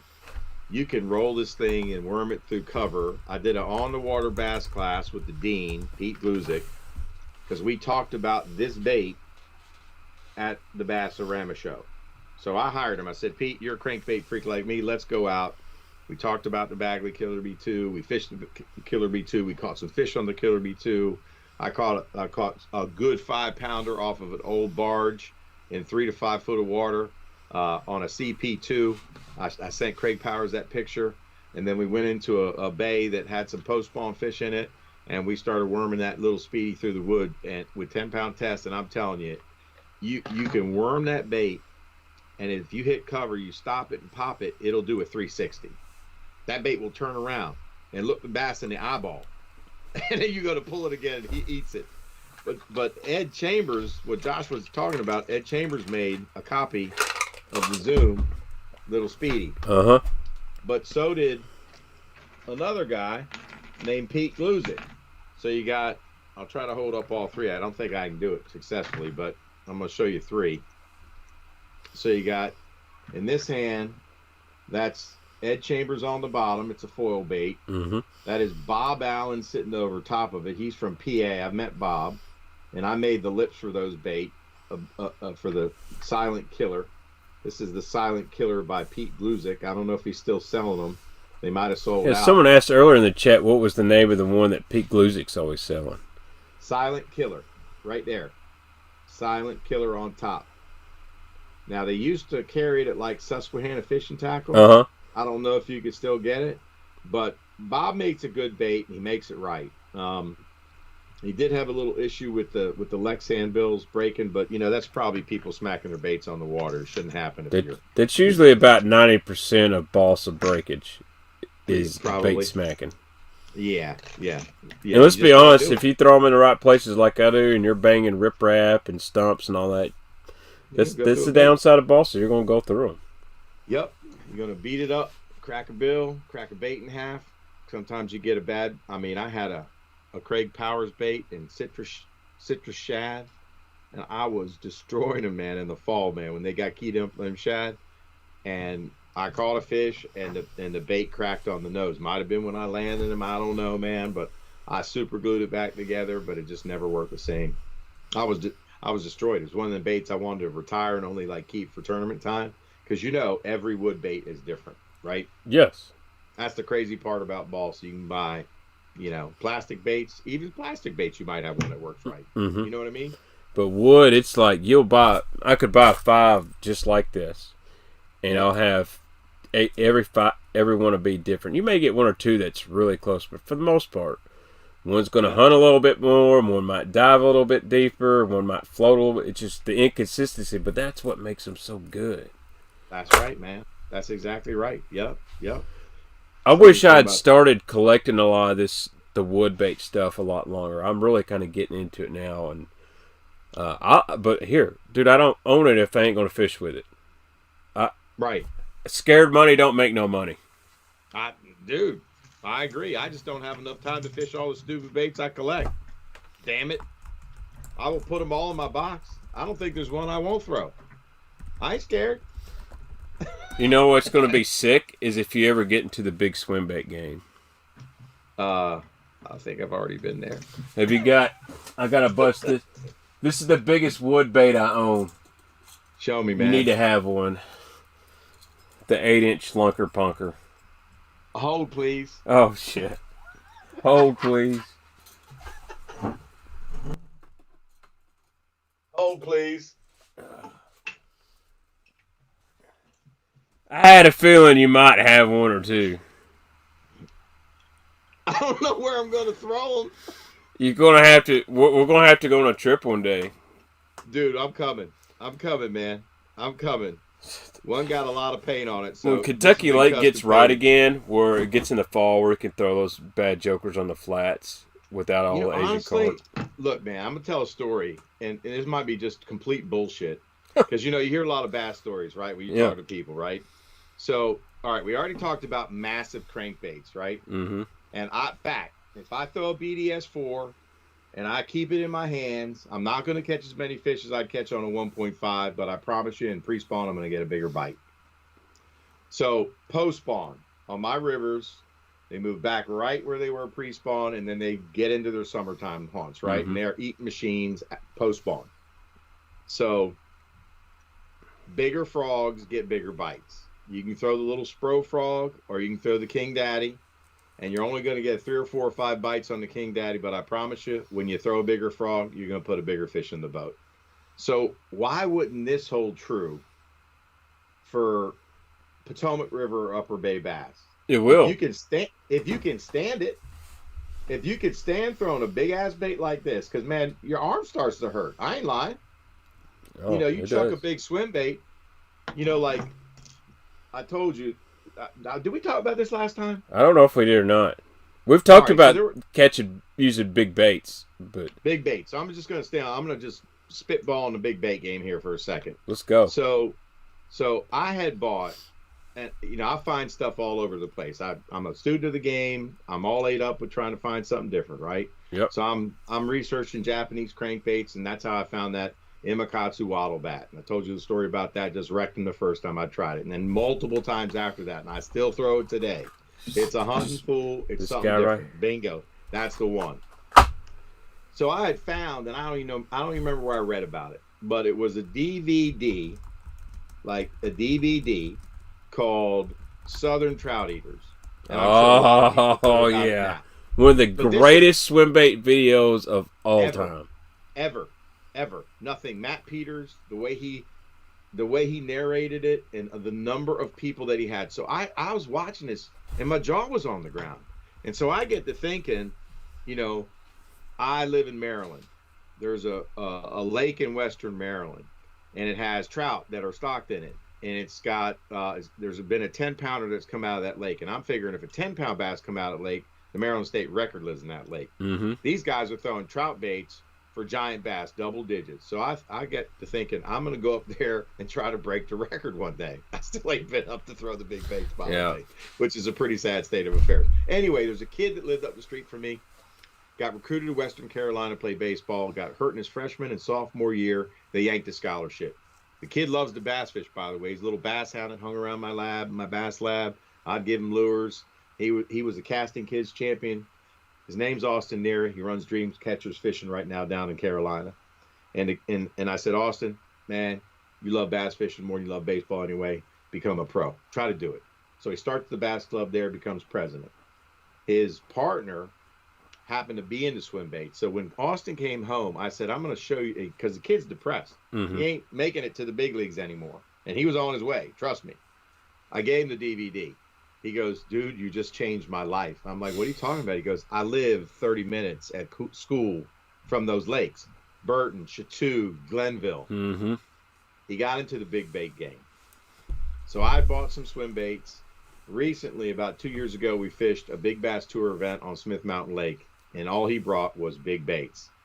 I was throwing the first day my little weenie worms and jigs and stuff, and he caught some hammers. And I'm like, dude, you got to give me one of them Gancrafts. We threw the Gancraft Magnum jointing claw, slow sinking 230. I'm gonna show you. I'm sure you've seen the bait. I've got the 148, I believe. Yeah, mine's the 148. I need to get a bigger one. Yeah, you need to get this one. And I'm telling you right now, that's the Magnum. Those 230. All Gancraft's baits look good. They get good finish. They get good opponents. And, dude, they swim really good. So, dude, it's probably one of the better glides out there, right? And we were throwing rainbow trout color, just for FYI. There are no rainbow trout in Smith Mountain Lake. And he caught a 6, 7. We thought we won the Nitro boat. It ended up being a $1,000 fish that day. I had a $400 fish on the big whopper plopper, so we cashed $1,400 that first day. I threw that bait. I have never seen so many big bass come out of a dock in my life. Oh now, yeah! Out of 30 followers, you might get like 3 bites, and you got to make the 3 bite it by doing something different. Mm-hmm. But that example blew me away because there's no trout, and it's a trout colored bait.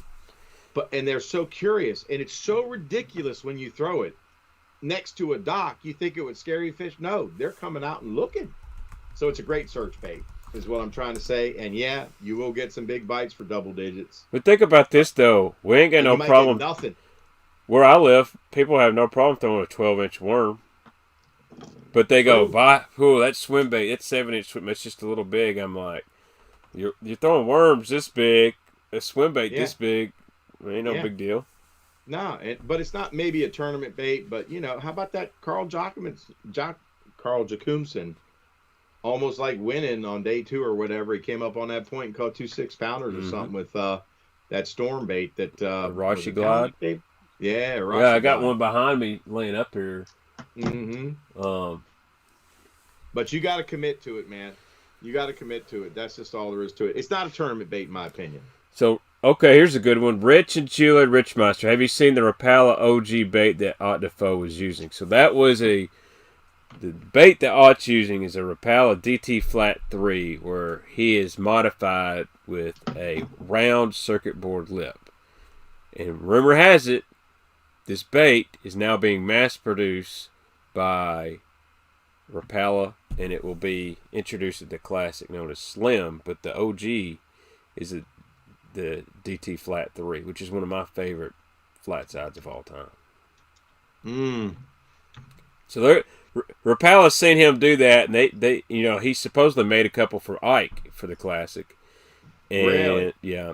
And I even think Ike even said that last year. He said, hey, shout out to Ott Defoe. He gave me a couple of his handmade DT flats he modified. And I think Rapala seen the writing on the wall when everyone flipped out. He was like, well, how do I get these DT flats? And now I'm interested because is it going to be as good as the original? I mean, it's probably going to be better. It's probably going to be one of them deals where like the 7 flat has that coffin bill a little bit. Yeah. Kind of like the Mama J, a little bit thinner. Yeah.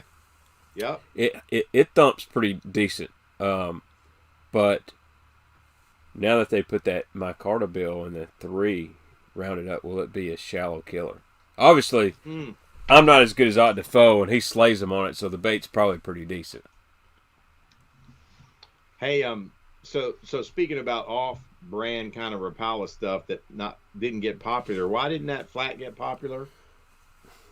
I think because the DT6 and DT10 and DT4 are so freaking good. Outrageous. Yeah. I mean, how about the DT Thug? I've got one. It's different now. I catch them. It's I don't know if you know who Ron Lappin is. Used to work for FLW, one of the greatest tournament directors of all time. Oh, yeah. Yep. He got right in my face one day, because that's how he talks. He got right in my face, says, hey. He said, hey, Kevin, find me all these you can right here. And I said, what's that? And he said, DT Thug.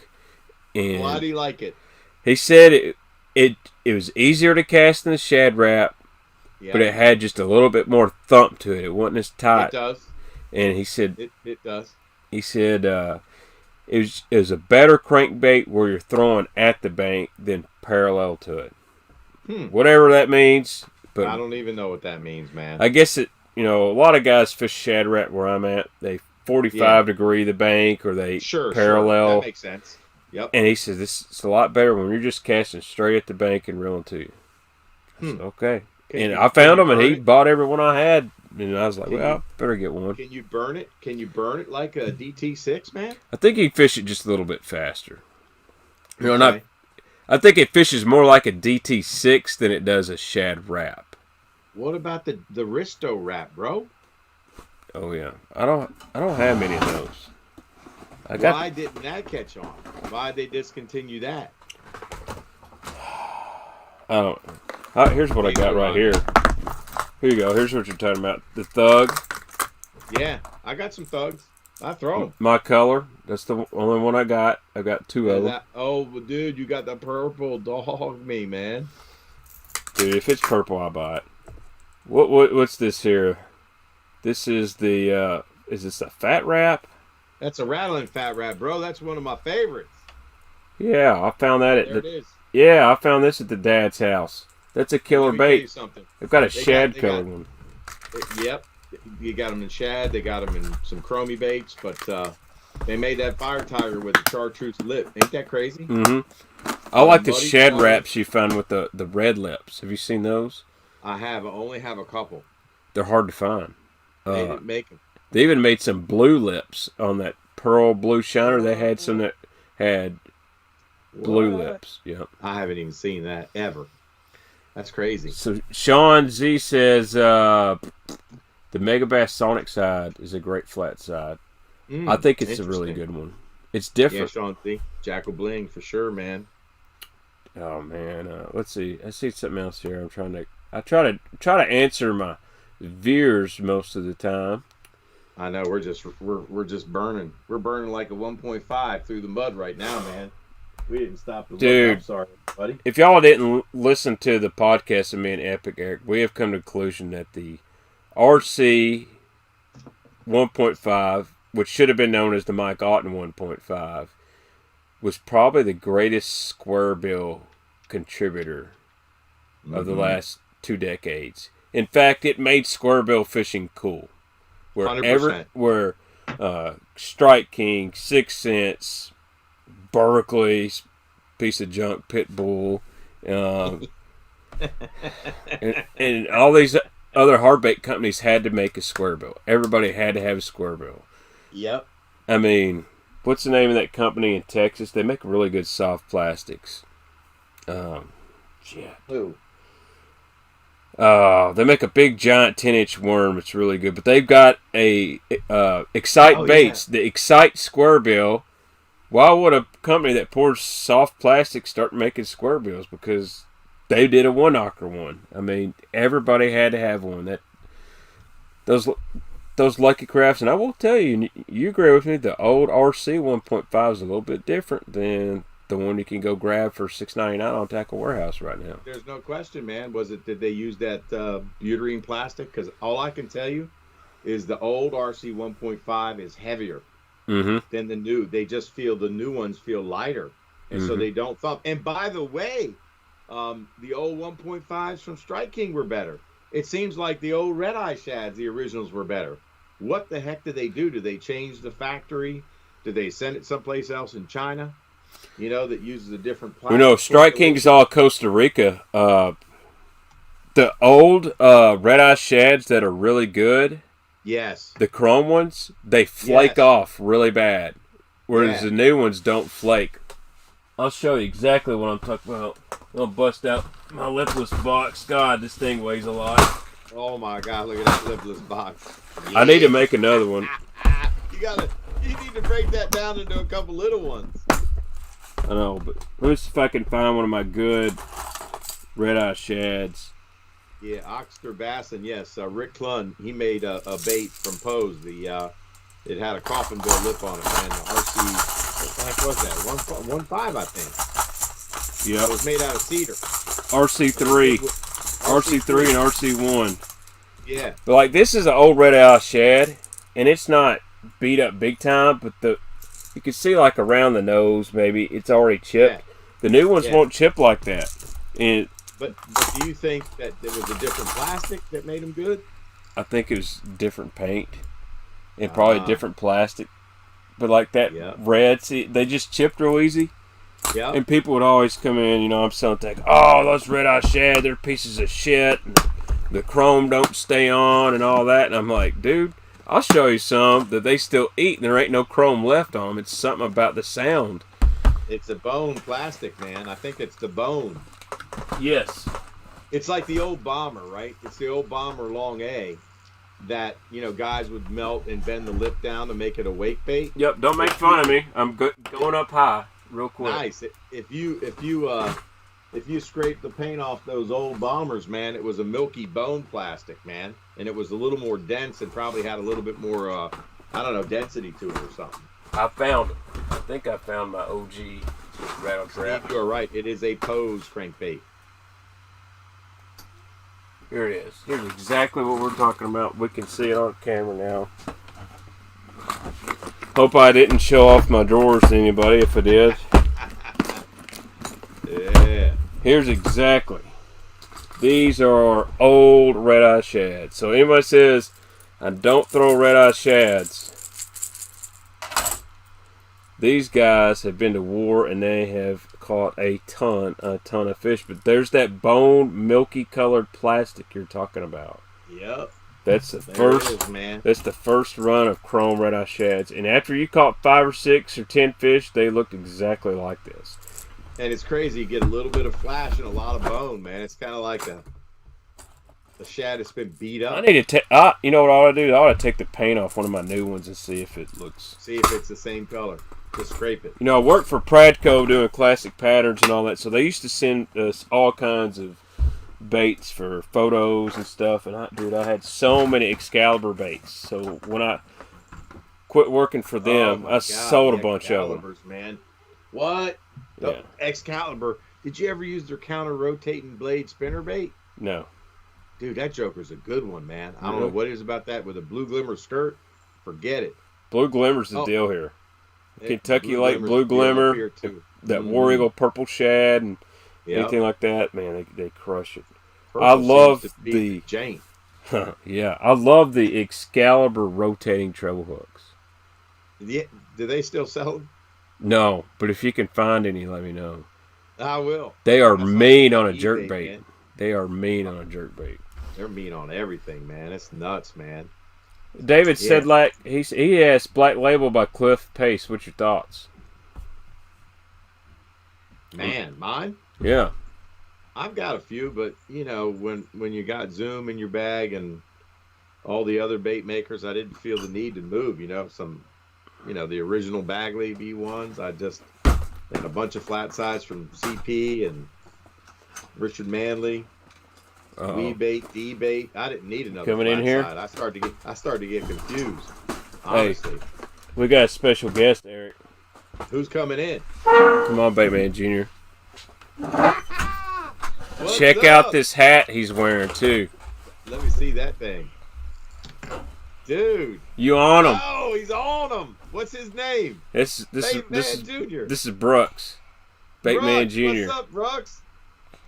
What's your favorite bait, Brooks? Swimbait. Swimbait. He goes to swimbait. What kind of swimbait?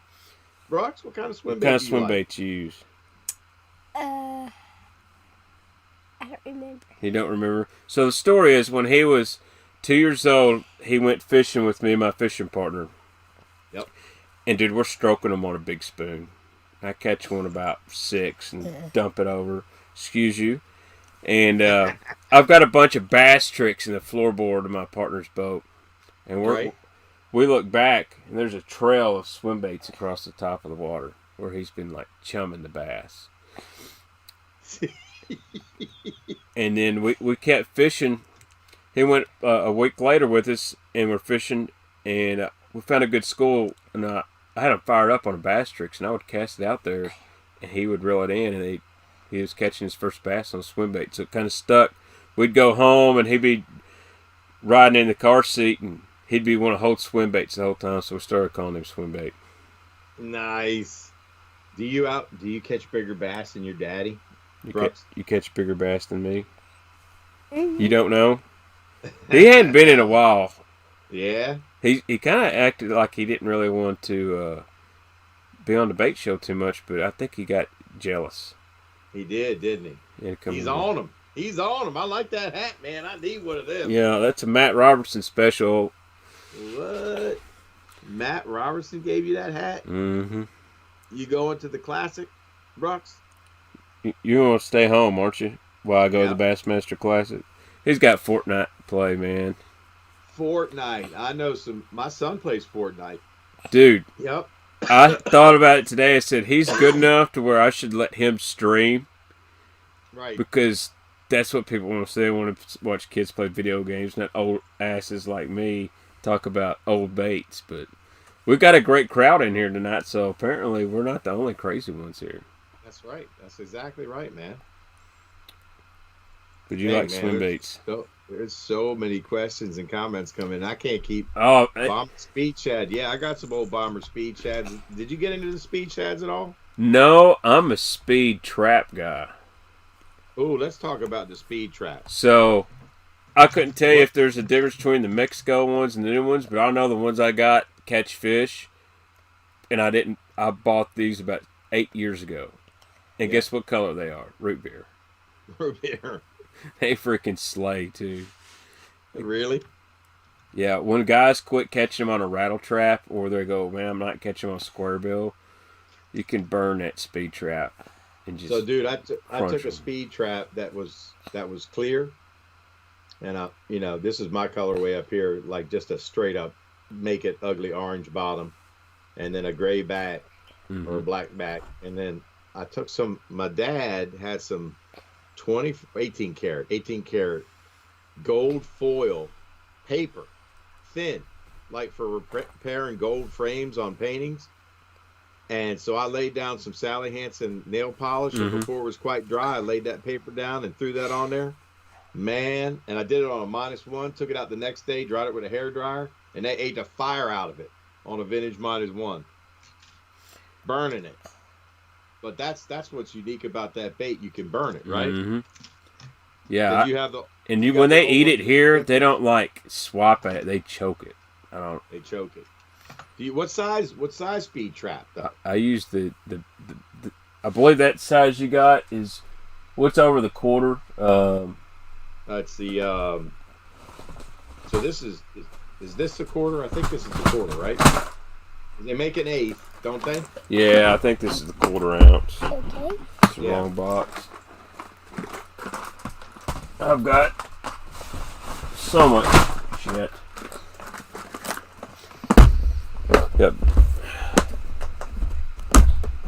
Yep, right here.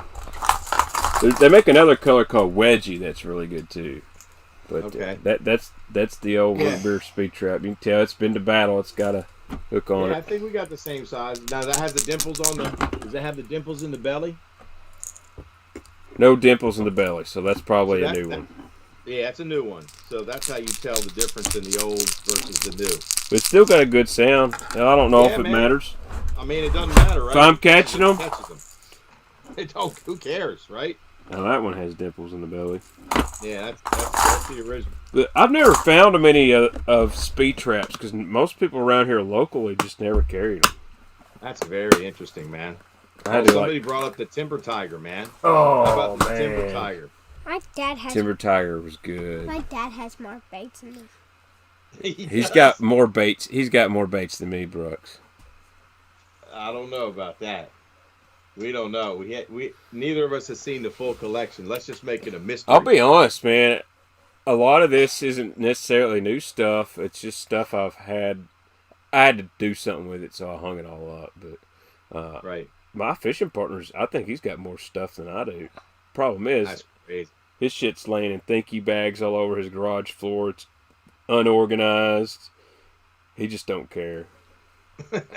He'll call me and be like, "Hey, if you want something to do, you can come over here and help organize my tackle." But I'll be over there and be like, no, if I move it, I won't know where it's at. I mean, it's literally looked like someone dumped out 5-gallon buckets of tackle over there. Are you joking me, man? Oh, man. But he has some good OG stuff. What for Dustin Phillips, man? What Timber Tiger do you like? The DC-8 when you're cranking timber, especially timber. Yeah, I like the 8. Dude, I've told you before, dude.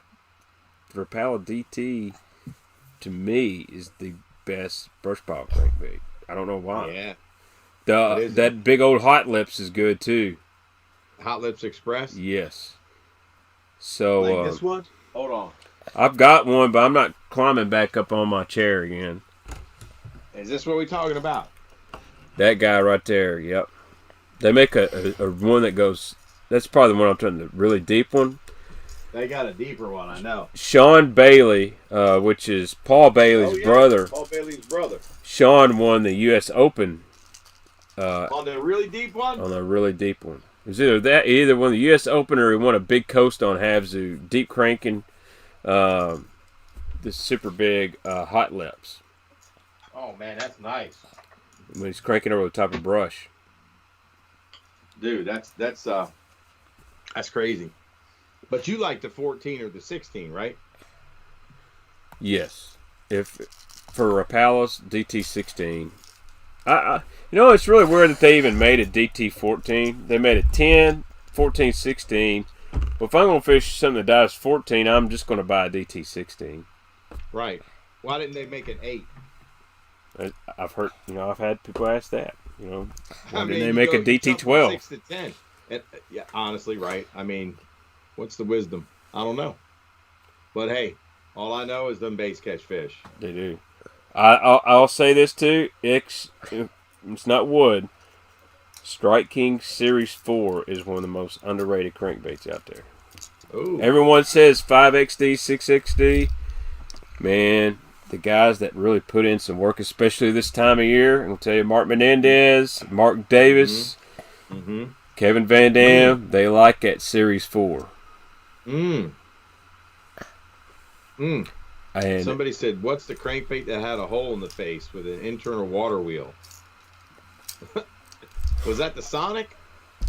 yeah, something like that. Hold on, man. I might have one. That's almost more to the vintage where Yeah, it's vintage. Rich Jones says, "Hey Eric, what do you think of the Guggen baits?" I can answer that question.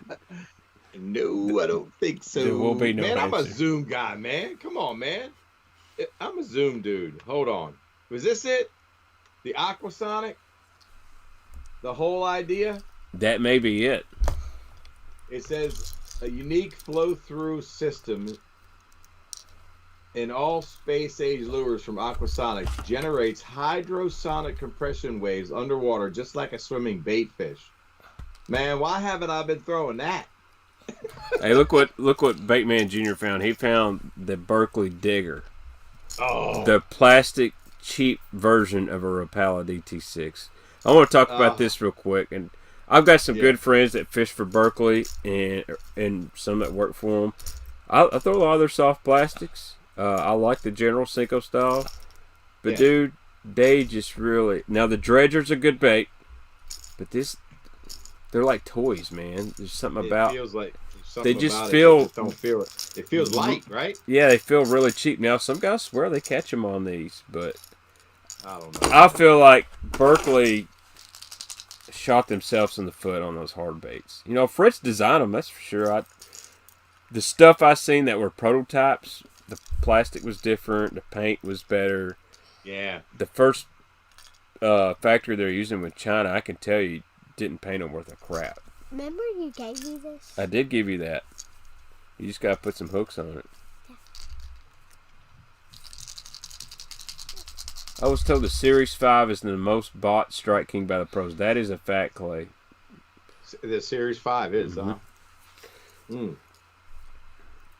What else we got to talk about there, Eric?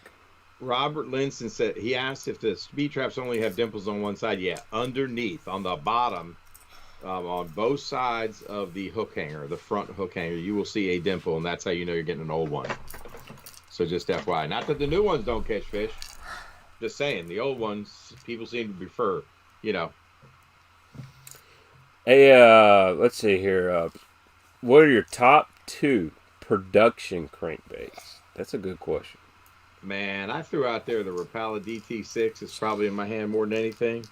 And I'd say it's just so hard to answer that question because, you know, like in the pre-spawn, I want to throw a bigger bait.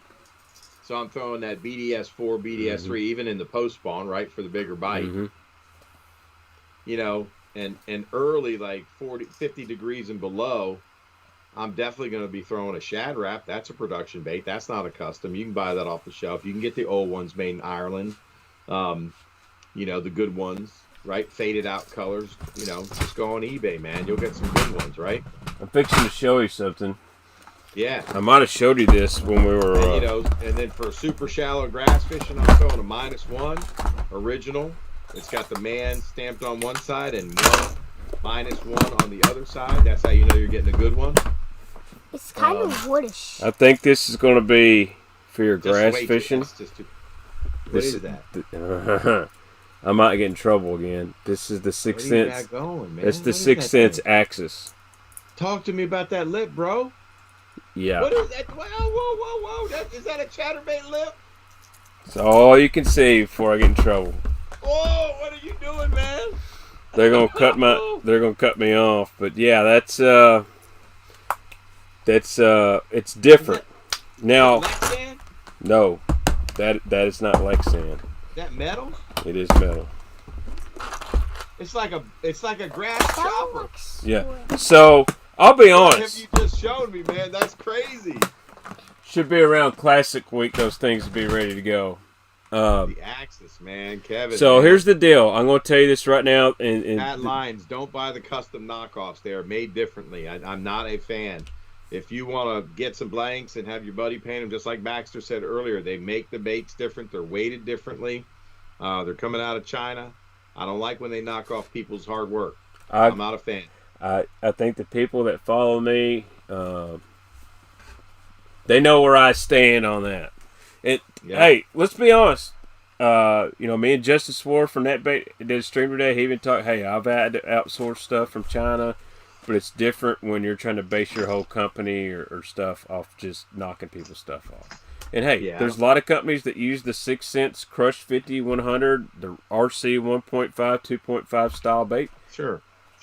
I mean, that's fine. Even the Strike King 1.5 and 2.5 ain't that far off. But, for me, that bait right there, and there's a reason I haven't been able to really talk about it or show nothing for a long time, but, I got a little out when Mr. Milliken put it on his YouTube channel. I said, if he's going to do it, I will too. But I do want to let you know, and the guys watching, because people was asked so much about it, don't think you throw that square bill and it's going to go dive 5 or 6 feet and work super tight wobble and be like a chatterbait, because it's not. It's got a crazy amount of roll, and it hunts so hard and rolls at the same time. If you throw it out there and you start trying to burn as fast as you can, it would just go like that and kind of blow out. But if you throw it out there, like the wattle bat. It's like the wattle bat. You cannot blow that. You can't burn that bait, but it's a hunting fool. Right. So similar concept, except instead of putting the blade on the back, it's in the front. But man, for those guys that want to fish in the mud, it's shallow or over the top of the grass, it's rolling. Oh my God! It's rolling. It's hunting. And with that lip, what I noticed in my pool, which is like the color of Florida right now, it's got that tantric color, but you can still see. Oh, dude, forget it. That gold blade. You better. Okay, we're gonna have to trade up some baits because I know it's gonna sell out. All right, I got a question for you. This is gonna blow your mind. So you saw this. If you follow, what the heck? Where Ott revealed his bait, and didn't show the lips. He had a. Can you see that pineapple smash? Color? Pineapple smash or sun perch, but the flat A. I'm showing you your purple back. But do you have a flat A in that color? They made one. Of the fat A. They made one. They don't make it. They did, but I can't find it. I need somebody to paint me up some pineapple smash. You call it a pineapple smash, but they called it sun perch. Yeah. It's not really showing the color too good, but let me see if I can get that. They did make a flat A in that color. That's what I'm saying. It's the best dirty water color they made. They stopped making it. It's killing me. Why don't they expand their production? So the guy, somebody at Pradco, man, you know some people there, right? Pradco doesn't like me. Not anymore. Dang it. Well, I'll be honest. I don't really care much for Pradco, but all the guys there are really nice to me. But they fired all my friends that were sales reps. You can't see that color on my phone, can you? I can. That was on Bass Blaster. Yep. Jay Kumar. That's the front deck of Ott Defoe's boat. He clearly had that DT paint in that crazy color. Yep. And then he's got a crawdad color, and then he's hiding the lip of that DT flat. Yep. Anyway, that's the color, man. This guy on chat, Justin Phillips, that's the guy that always got the flat A's. I see him on Facebook pimping them flat A's all the time. I've tried to get a few of them Chartreuse coach dogs from him, but. Well, how about the Mark Davis, man? The Mark Davis flat A colorway with the brown. I tell you what was a good bait. Coach dog, come on. The original Rayburn Red was a Cotton Cordell. Jimmy Houston's signature on it. That's right. That's exactly right. And it slays. I'm a big lipless guy. I throw lipless a lot. And here's one thing I'll kind of disagree with tactical bass, and they talk about, well, it's really only good for really shallow water. Man, we're gonna get into that in a second. That spot's really good for ripping out of grass because it's a little bit lighter, a wider bodied bait. Does it have to do with the attitude of the head and how it hangs up in the grass? I just think it's a little bit wider, just a little bit wider. And I think that has something to do with it. So, How about that? Suspending Cordell spot, man? Never thrown it, but a lot of guys keep asking me about the 6 Sense Quake Thud that's suspending. 6 Sense makes it the suspending trap, and I think Lucky Craft did it one time. It was called like an LV0 or something like that. Yeah, yep. Or maybe maybe that was Silent. I can't remember. It probably was. Somebody asked about Machine, and I have some early machines now. Hiroshi Machine is making a new bait, but his original baits were definitely foam, and he was the first one that I saw that had a, other than the Imakatsu waddle bats, a bladed crankbait, and it got my attention, and I wondered if it made the bait hunt. But this is his bladed crankbait. I think that's the M5, but that's a truck, man. I saw those at the Classic Expo last year at Knoxville, and they looked really intriguing. So he's got some like he made this big one, and I bought it off his website. He only makes a couple a year, but it's made out of foam. This is not a plastic bait, so it's a solid bait, and that intrigued me because wood is solid, right? Mm-hmm. Foam is solid, and it's a lot more durable, I guess you could say, than a balsa bait. So he got my attention, man. He's starting to make some really cool and interesting things, man. Man, I tried to steal some of Brooks's Coca-Cola, and that damn sippy cup just went all over me. You missed it. I did. It was like Stone Cold Steve Austin with Coke over here. It's not. Oh my gosh. I tell you the one OSP. You got any Blitz Max? Got any of that stuff? Yeah. I've heard a lot of good things about OSP. I haven't been able to put it in my hands. It's kind of hard to get. I'm gonna let me pick up my camera real quick. And I'm gonna point it at my wall that I just made up, and I got some OSPs over there. Can you see it? Yeah. Remember to lock the door too. By the way. Yeah. I will. That's the. I see. That's the wall. That's the wall. And then that over there is where I do all my painting in the Bass Lab. I get crazy with my nail polish over there. I don't know what you do for a living, but are you hiring? Yeah, come on, man.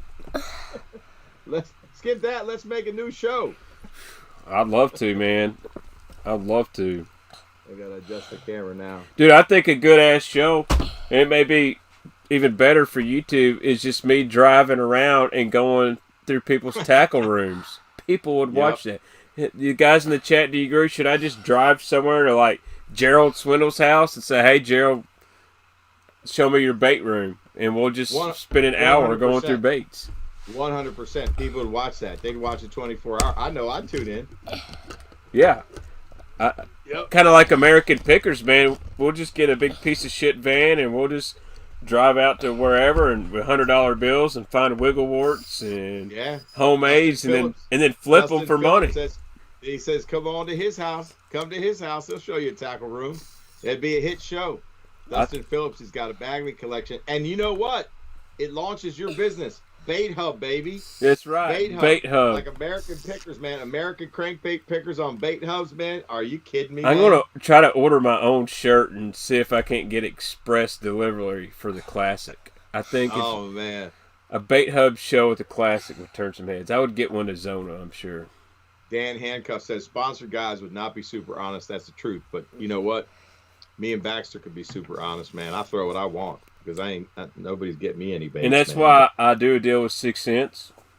Casey says, whatever you do, promote us.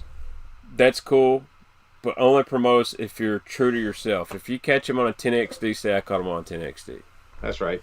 If you catch them on our bait, say our bait. If you don't like one of our baits, just don't talk about it. I think that's fair. There's some baits they make that I'm just not a fan of. I don't use, like the Swank 77. I can't give an honest opinion about that bait because I don't have the grass or never thrown it. You know, guys say it's the best, grass crankbait. Maybe, but it's not for me. It's not my bait. Somebody asked me what I thought of the IMA crankbaits, and I'm a big fan of the IMA shaker. I was fixing to say that. If you don't like throwing a wood bait because it's funky to cast, I'll give you a bait that just flat out catches them, and you ought to be throwing it. Because it's a bad mamma jamma. And I mean, they make it in Tennessee shad, and they make a Japanese version, which is silent. This one's got a knock in it, but that's the I'm a shaker right there, and a little red crawl. And how about that little color, man, for muddy water? Ooh, look, kind of like that Lucky Craft made that candy apple or sour apple. Yeah, it's got a red striped chartreuse and lime green on top with a black back. That fool has got. I've got one that's just chartreuse and black. Yeah, I mean, right? Just pick your colorway that you like.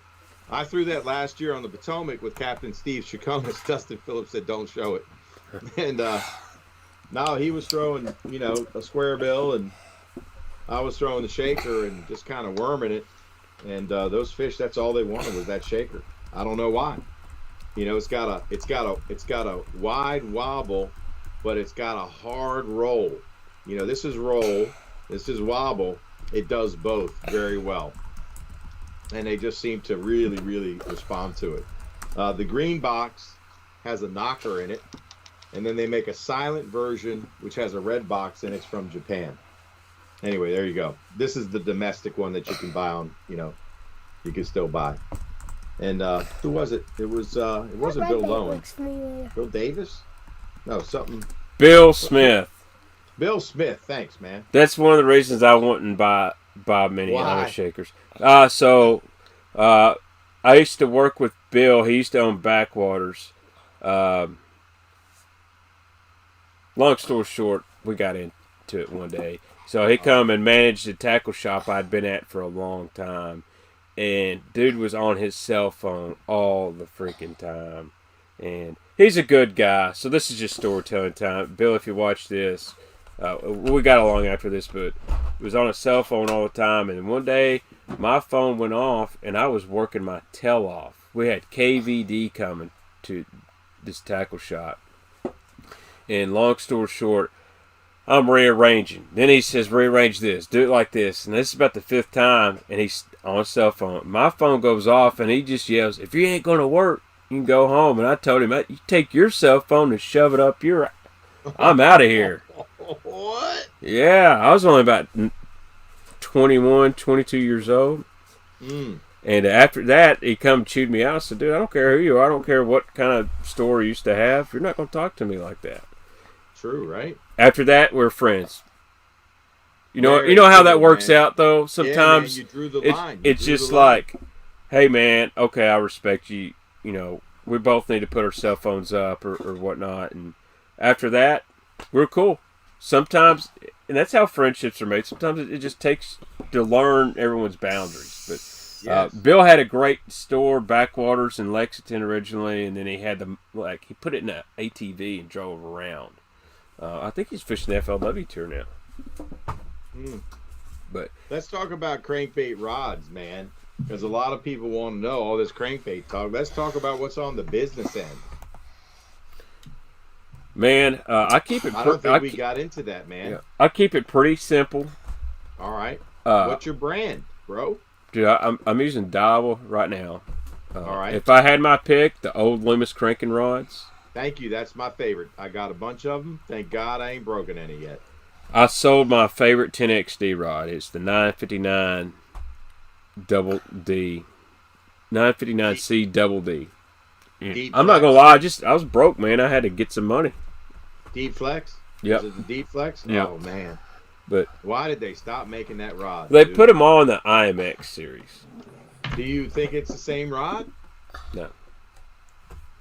Yeah, I mean, I use the CBR 845, 847. CBR 845 is a bad mamma jamma. Yep. And then I have, what I throw on my wiggle warts, well, not wiggle warts, rock crawlers and like flat 75s, well, my mid depths, it's a 845 MHX custom rod. And whoever built it, the guy, his name Matt Hafner, he did a really good job. It's got backbone, but it's parabolic and got some good tip. Yep. And then I've just got a glass Dowel Tatula Elite. And it's a good rod. That Tatula XT is really good. The $99 one. That's expensive, though, isn't it, though? $150. That's not bad. Non-AGS guides. Yeah, but that's not bad. If it's got the right parabolic bend, I mean, that's what it's all about, man. I mean, so that's what I throw my square bills on. And you can throw... I like my flat sides on that MHX rod. Okay. I need to get another one built, but it's just if I can find those 845s, 843 CBRs. Yeah, 847. Yeah. And they made a man. They made a didn't they make one that was a 7.6 maybe?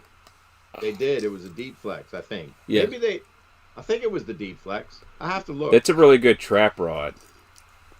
Some guys say they want a real stiff rod. I'm actually using a it's a 208 7/4. It says bladed jig, big top water, but it is the best trap rod I found because it has that right flex in the tip and solid backbone. So when you get those fish in, you don't have to worry about just playing it, but it still flexes enough.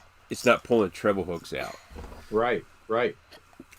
Dobbins makes some awesome cranking rods, and he designed those old Loomis cranking rods. Did he really? Gary did, sure did. And somebody asked me how much tackle do I take out. I'm going to do a show with Travis on that. Just how I do my little tackle organization, man. So yeah, I'll make up. There's these little thin Plano boxes. I got a shine to, and Spiderwire actually makes a backpack bag that's just freaking fantastic. They make a large size and a small size, and so I'll variable it, and then oddly enough, I hang my plastics off the side of it, just my staples, and I'm a go-to guy with a couple different types of plastics, and I use a little golf towel hook, and this bag has these little places where I can put the golf hooks on. I have to show it, man. It's hard to describe, but I feel like the system's been really good to me, man. What's your gear ratio? I'm a 6'3" or 7'1" guy. I know some guys like 8s. I actually like 6'3" most of the time. Yeah, 6'3" or 7-1 when I'm burning. I'll go up to a faster reel if I'm really got to burn to, because in the summertime, you can't burn a -1 fast enough on the Potomac to get a bite. I mean, literally. If you got a reel that can bring in 36 plus inches of line per crank revolution, you're going to get better bites. That's just that's all there is to it. So I'm when the water's really cold, I like mono, believe it or not, when I'm cranking. When it gets above 50, I'll go to fluorocarbon. I'm a Gamma fan. It's expensive, but man, it's good stuff. It's good stuff. It's unbreakable, right? So I've got my Loomis, my CBRs, my Loomis cranking rods. If you watch Smallmouth Crush, you can see what I crank with. I'll show it. Definitely Gamma fluorocarbon when the water's warm. I'll use mono. I've got a Loomis blank that I throw on a spinning rod. It's a custom-made rod for all my little thin, SR5 Rapala shad wraps, or some flat sides that are really small, like the CP baits. I love throwing it on a spinning rod, or even the jaw jacker ones. You need my baits. Yeah, man. Here's a good one. Oh, and what pound test though? Hold on. There you go. Gotta hit that. About that. What pound test? I'm a 10-pound guy all the way. 10 pound. Yeah. Right?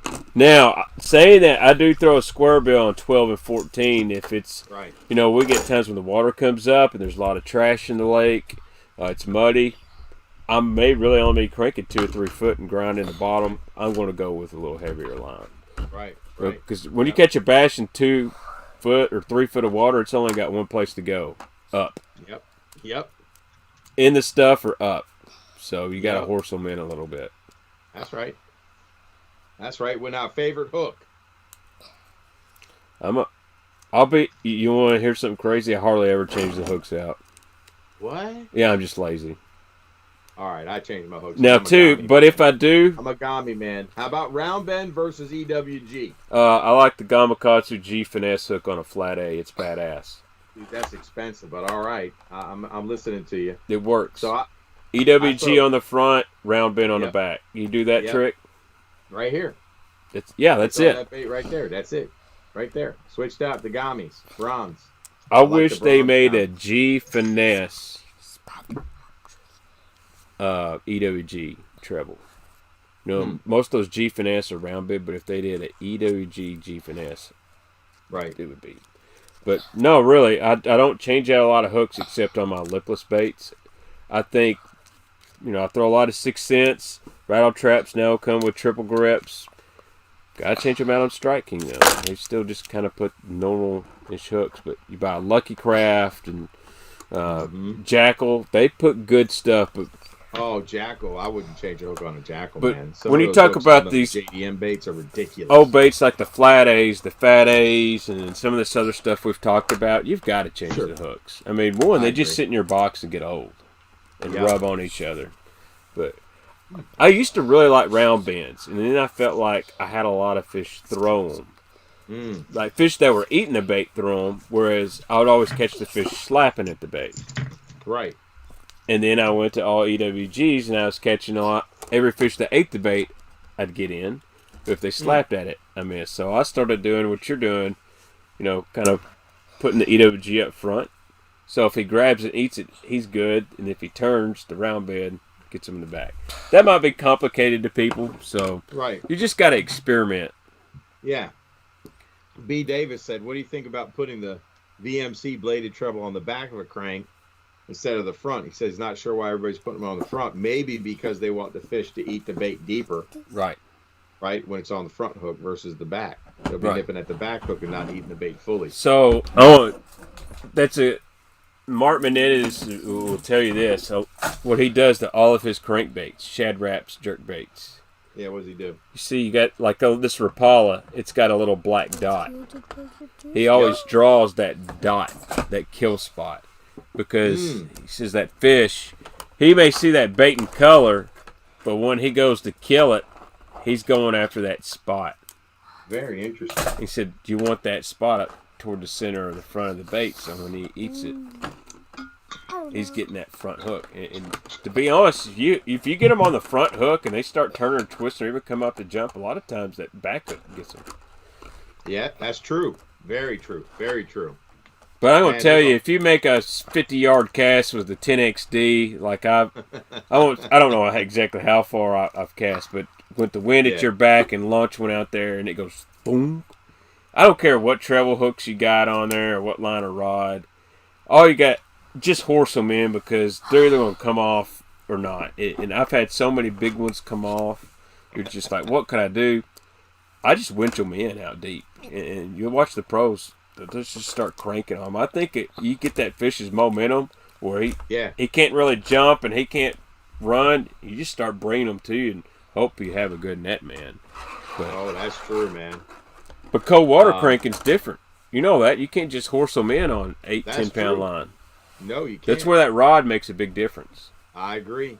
Somebody asked if you use a snap, round snap, or a U-shape, the U-shape snaps that came from Excalibur made them. But I like the decoy egg snap if I'm using a snap. Some people, KVD used to, I swear I read this, he used to put a snap to the split ring, saying it gave the bait more freedom of movement. Yeah. What? Is that true? I don't know. I don't know if it's true. I've seen his cranking set up, for deep. I know he doesn't do it anymore. No. I think about old school Kevin, KVD, right? Yeah, he may have. Yep. Somebody asked about... he may have really needed to sell some snaps, too. The Storm Fatso. I do have a couple Storm Fatsos. I got the thin fin, too. But the Fatso was like a big thin fin. You know what I mean? I'll have to look. I know it's somewhere up here. I think it's in my... Man, there's just so many baits. Yeah, I got them. I'll bring it out for you. How am I going to get Travis on here? Man, I don't know. We got to do. You know what? He's going to be at the Classic. We should do a live together at the Classic. I'll surprise him. A sneak attack. Yeah. Pearl Harbor style. Just come in from behind. Boom. Yeah. So somebody said I was. Somebody said the snap also gives the bait more depth. I'm going to disagree on that. Yeah. I don't know. I could be wrong, but man, I have logged a lot of hours underwater throwing big cranks. Can you do underwater videos, Baitman? Man, my water's not clean enough. But if Lake X will get clean, if you go back on those Tackle Warehouse videos to about 2 years ago, Justin Lucas at Lake X, that water was so clean. I was there literally 2 days before him throwing swim baits. And I could watch them come from 10, 20 feet away. Like, I could see bottom in 10 foot. And he texts me, he's like, man, how do I catch them here? I'm like, what? Might just throw a Swimbait. He says throw Swimbait or top water, and he crushes them. But he's like, man, I could only get some 4 or 5 pounders. I can't catch those 6 or 7s. I said, you got to throw big baits, dude. I'd like to see somebody throwing like a flat side. You know, pick any crankbait. It doesn't really matter. But take the split ring off, throw it with a snap. You know, or do it first with a split ring, then do it with a split ring and a snap, and then just do it with a snap and see what happens. And slow that thing down. That's too much work, man. I tell you what I used to use was those Norman speed clips. Do you remember that? I got them. I will say I do use those on my lipless baits quite a bit. Do you really? Just so if you change them? Yeah. Yeah. Again, it goes back to the whole get hung up or, you know, when I fish on lipless bait, I take that whole box a lot of times, even if I'm going to someone's boat, because I really feel that your chromes work, your reds, your yellows, whatever, and those clouds can go away, and it's time to go to chrome. And those clouds will come back, and just go back to your reds, your root beer chartreuses, or... Right on. I don't know. You got me intrigued with that root beer trap, man. I've never thrown a root beer trap. Never. Not. I got a root beer chartreuse one. They custom made for me. Ever thrown what do you do with this? A root beer trap. I'm gonna have somebody pay me up some root beer traps, man. I'm gonna try it out. I'll just send you one. I'll send you a... We didn't show the people this. I'm gonna send Eric this because he's a rogue guy. Yeah. And he lives where they like these perch colors a little bit. I don't know about on the Potomac, but I know a guy named Smallmouth Crush that probably he would like that. No doubt, man. I was throwing that Vision. This one might be one for he collects, but that is an old road right there. Man, that's old school right there. They made multiple versions of the road, man. And there's the bigger one that it's been doctored. Dude, that bigger road. Hank Cherry was throwing the bigger road, wasn't he? When he almost won the Classic. I thought he was throwing a Mega Bass. Somebody was throwing the big rogue, but he was throwing a Mega Bass. The story on that is he was throwing it, and I was told, I don't know if this is true or not, but he was throwing it, almost won the Classic on it, and wrote Mega Bass a letter because he was sponsored by Livingston or something at the time. Yeah. Wrote them a letter. Right. And they never responded. Damn, man. Like, okay, thanks for buying our bait. Yeah. That old KVD road, man, was the jank. That had that rotating hook on it, too, didn't it? Yeah. A lot of people forget KVD hadn't been with Strike King on this time. He was a Pratco guy. Yes, he was, man. That KVD and Mark Menendez freaking road. Them boys had it, man. But everybody's all ate up now with the Vision 110, right? Right. How about the KVD Long A? Oh, hold on. You want to see a few? You got them, right? I don't have one. I've got the Mark Sosin Long A's. Do you? You say KVD? Yeah. I got to pick the right box. Oh, geez. I see some Menendez's in there. I got it somewhere. Someone said, dang, boys, y'all still going? Yeah, we're going. We're fixing to wrap it up. My wife's about to kill me. Let me see if I got one in here. I might. It might be in my, throw box. I got the Jim Bitter Long A. Remember that one?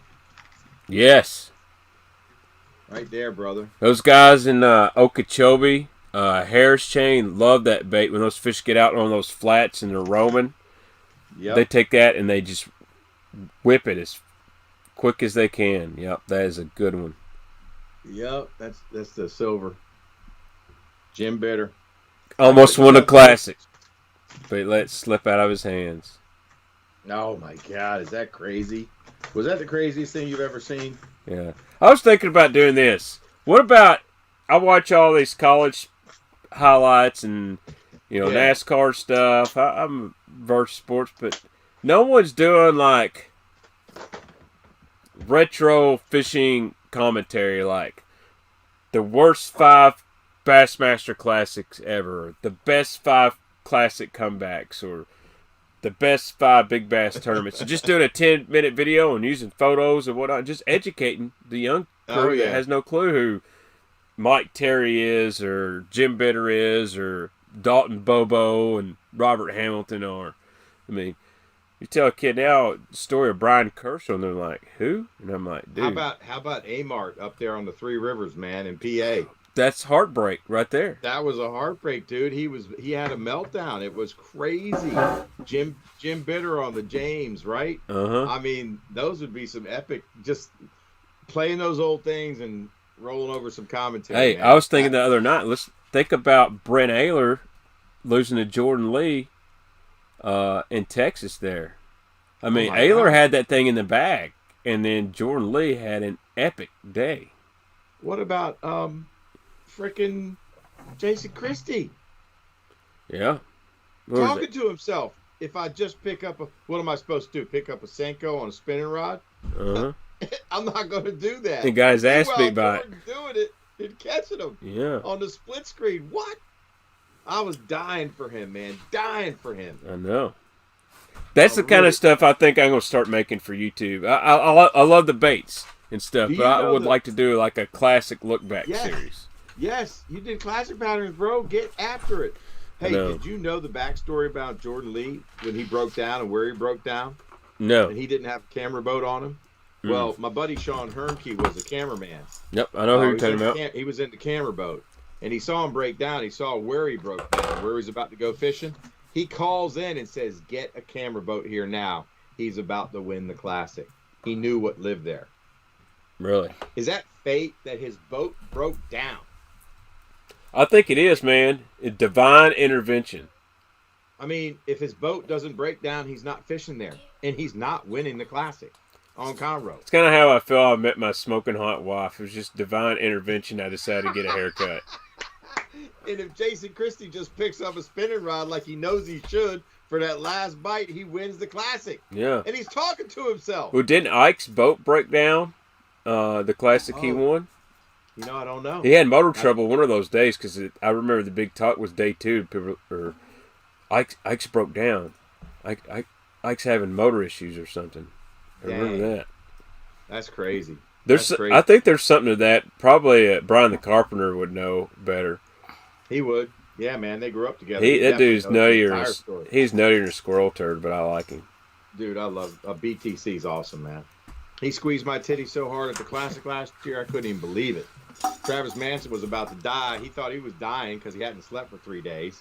He's having a panic attack to the Ike Live party. I'm like, dude, just breathe. I'll take the camera and do the after live shooting for you. Why don't you just rest up a little bit? It was crazy, man. James McMullen says Talk had the best Classic win. It's definitely one of the more memorable ones just because of I knew it. I knew it. Everybody's, doing the shallow thing or deep thing with soft plastic. He whips out that Bagley and just smokes him on it. Was it a Bagley or an H&T, man? There's a little bit of debate about that, man. Was it the H&T? If you ask my buddy Jeff Thompson, it was an H&T. Why did he say it was an H&T versus Bagley? Was Talk sponsored by H&T? Talk was sponsored by Lucky Craft. Oh, damn. Oh, congratulations, Mr. Drake Toby. New father. Wife gave birth to a little girl. Local guy here, just lives down the road from me. Good job. Oh, there you go, man. Congratulations, man. I like being a girl dad. There's nothing wrong with that. People are asking me if I'm going to the Classic real quick. If my tournament with my buddy Captain Scooter Lilly, my team partner down in the Carolinas, doesn't happen on Bugs Island, I may head down to the Classic, man. I miss going down there. I've always had bass tournaments when the Classic going on. Just put it this way, if I'm streaming and he pops on the stream, it won't be in Skype form. So hopefully it'll be live. I tell you who I learned a lot about Shad Rat from was Mike Terry. I don't know if you remember Mike Terry. He's from Obion, Tennessee. No, I don't remember. The same places where, unfortunately, the kids passed. We had an incident there on Pickwick Lake. Some kids from the Obion high school team. And their, I guess, boat captain passed away this week. But he was from Obion, Tennessee, and he won the first ever FLW event. But he won 2 Bass Top 150s, and he was one of the best shad rat fishermen ever. And he was kind of like, he told me about the whole how to get one to cast, how to weight it, and he was good friends with Mike Otten. And I think you know, he taught Van Dam a whole lot about that as well. But he said you got to have a rod to throw it, and you got to use light line. Yep, I agree. And what the biggest mistake a lot of people is they might get a noodle rod, but it's so much whip. You've got to be able to load it up, but you don't want it to, like, you know, like a noodle just whoom and have recoil. You want it to just load and push the bait out there. That's right. That's why I got my buddy to make me one on I think it's a Loomis 843 blank, not the 845, but he custom made it for me. And I got 2 more 845 blanks that I never had made that I'm going to have made by a guy down in Nags Head, North Carolina, Nick Walk. I like his wraps, man. And so I'll have a couple backups because I caught bass I caught a 6.8 on the Potomac on a CP3, and it handled the fish on 8-pound test. I wasn't worried. No, I was cranking rip wrap, you know, hooked up that fish. There was no wood. It was just rip wrap. Where's the fish going to go? He came to deeper water. Yeah. You know, I just didn't panic. Played the fish, let the rod do the work, and we got that joker in the net. It's so much easier to land a big bass on a crankbait in cold water versus June ledge season because these bass, they don't want to, which is why I like catching them on a crankbait in the spring. Rattle trap, it don't matter. They're going to get off if they want to get off. But, you know, you catch something like this. This is a very finesse bait, you know. But he's going to go to the deep water. He's not going to come up and jump. And if you just set your drag right and let the rod do the work, most of the time you can land that fish. In the summer, they're going to come at something like this. They're going to go up in the air. They're going to go wild. They've got all that energy and stuff, and you're just kind of at the mercy of them. Yeah, true. Dude, we've been on here for 2.5 hours. That doesn't feel like it, but, man, it's time to wrap it up. It is. This was awesome, man. The first edition of Bait Hub. Hey, man, I'm glad to be on it, man. Heck yeah, dude. I think we delivered on the Bait Hub talk. Yes. We'll have to get we'll have to get in some other kind of bait other than crankbaits. The bladed jig talk is pretty good. We really need to dive into that. I dove in hard to the bladed jig, man. So yeah, we could do that. How to customize and how to mix and match the blades. And what trailers, you know what I mean? Yep. Baitman Jr. drew not a bait. What is that? A dinosaur? Oh man. It looks like a steak. No, it's a bait. Oh, it is a bait? Yeah, but that is a cool bait, man. The hook's on it. Let's make it. Oh, I got you. Yeah, we'll make one like that. Dude, Eric, I appreciate you so much for joining me tonight. Thank you. I'm glad I fixed that audio. God. Me too, man. What was it? You remember it now. There's some little setting in here where it imports your video, and it asks some kind of audio output, and it was clicked on, and I turned it off, and it worked. Man, you got some great fans, man. You got some great fans, man. They're awesome, man. The chat room. I think they're more your fans, but I don't know about that, man. But man, I gotta go eat my wife's dinner she made. I know it's awesome. Hey, no problem, Alan Howard. Your pack of craws are out to you. I'll get you tracking tonight. But I'm gonna jump off here, guys. Yeah, man. Make sure you go join Smallmouth Crush. Subscribe to Travis's channel for more of Epic Eric. That's right, and if you want to subscribe to me, I'm at Epic Eric Official on Instagram. So give me a shout if you got any questions. It'll make you want to spend a lot of money. So, and I'll get a link to the Bait Hub T-shirts in the description of the video. I'll get all that stuff and a new thumbnail wrapped up tonight. Good deal, man. Baxter, we'll talk at you, man. Thanks all right, again. man. Nice.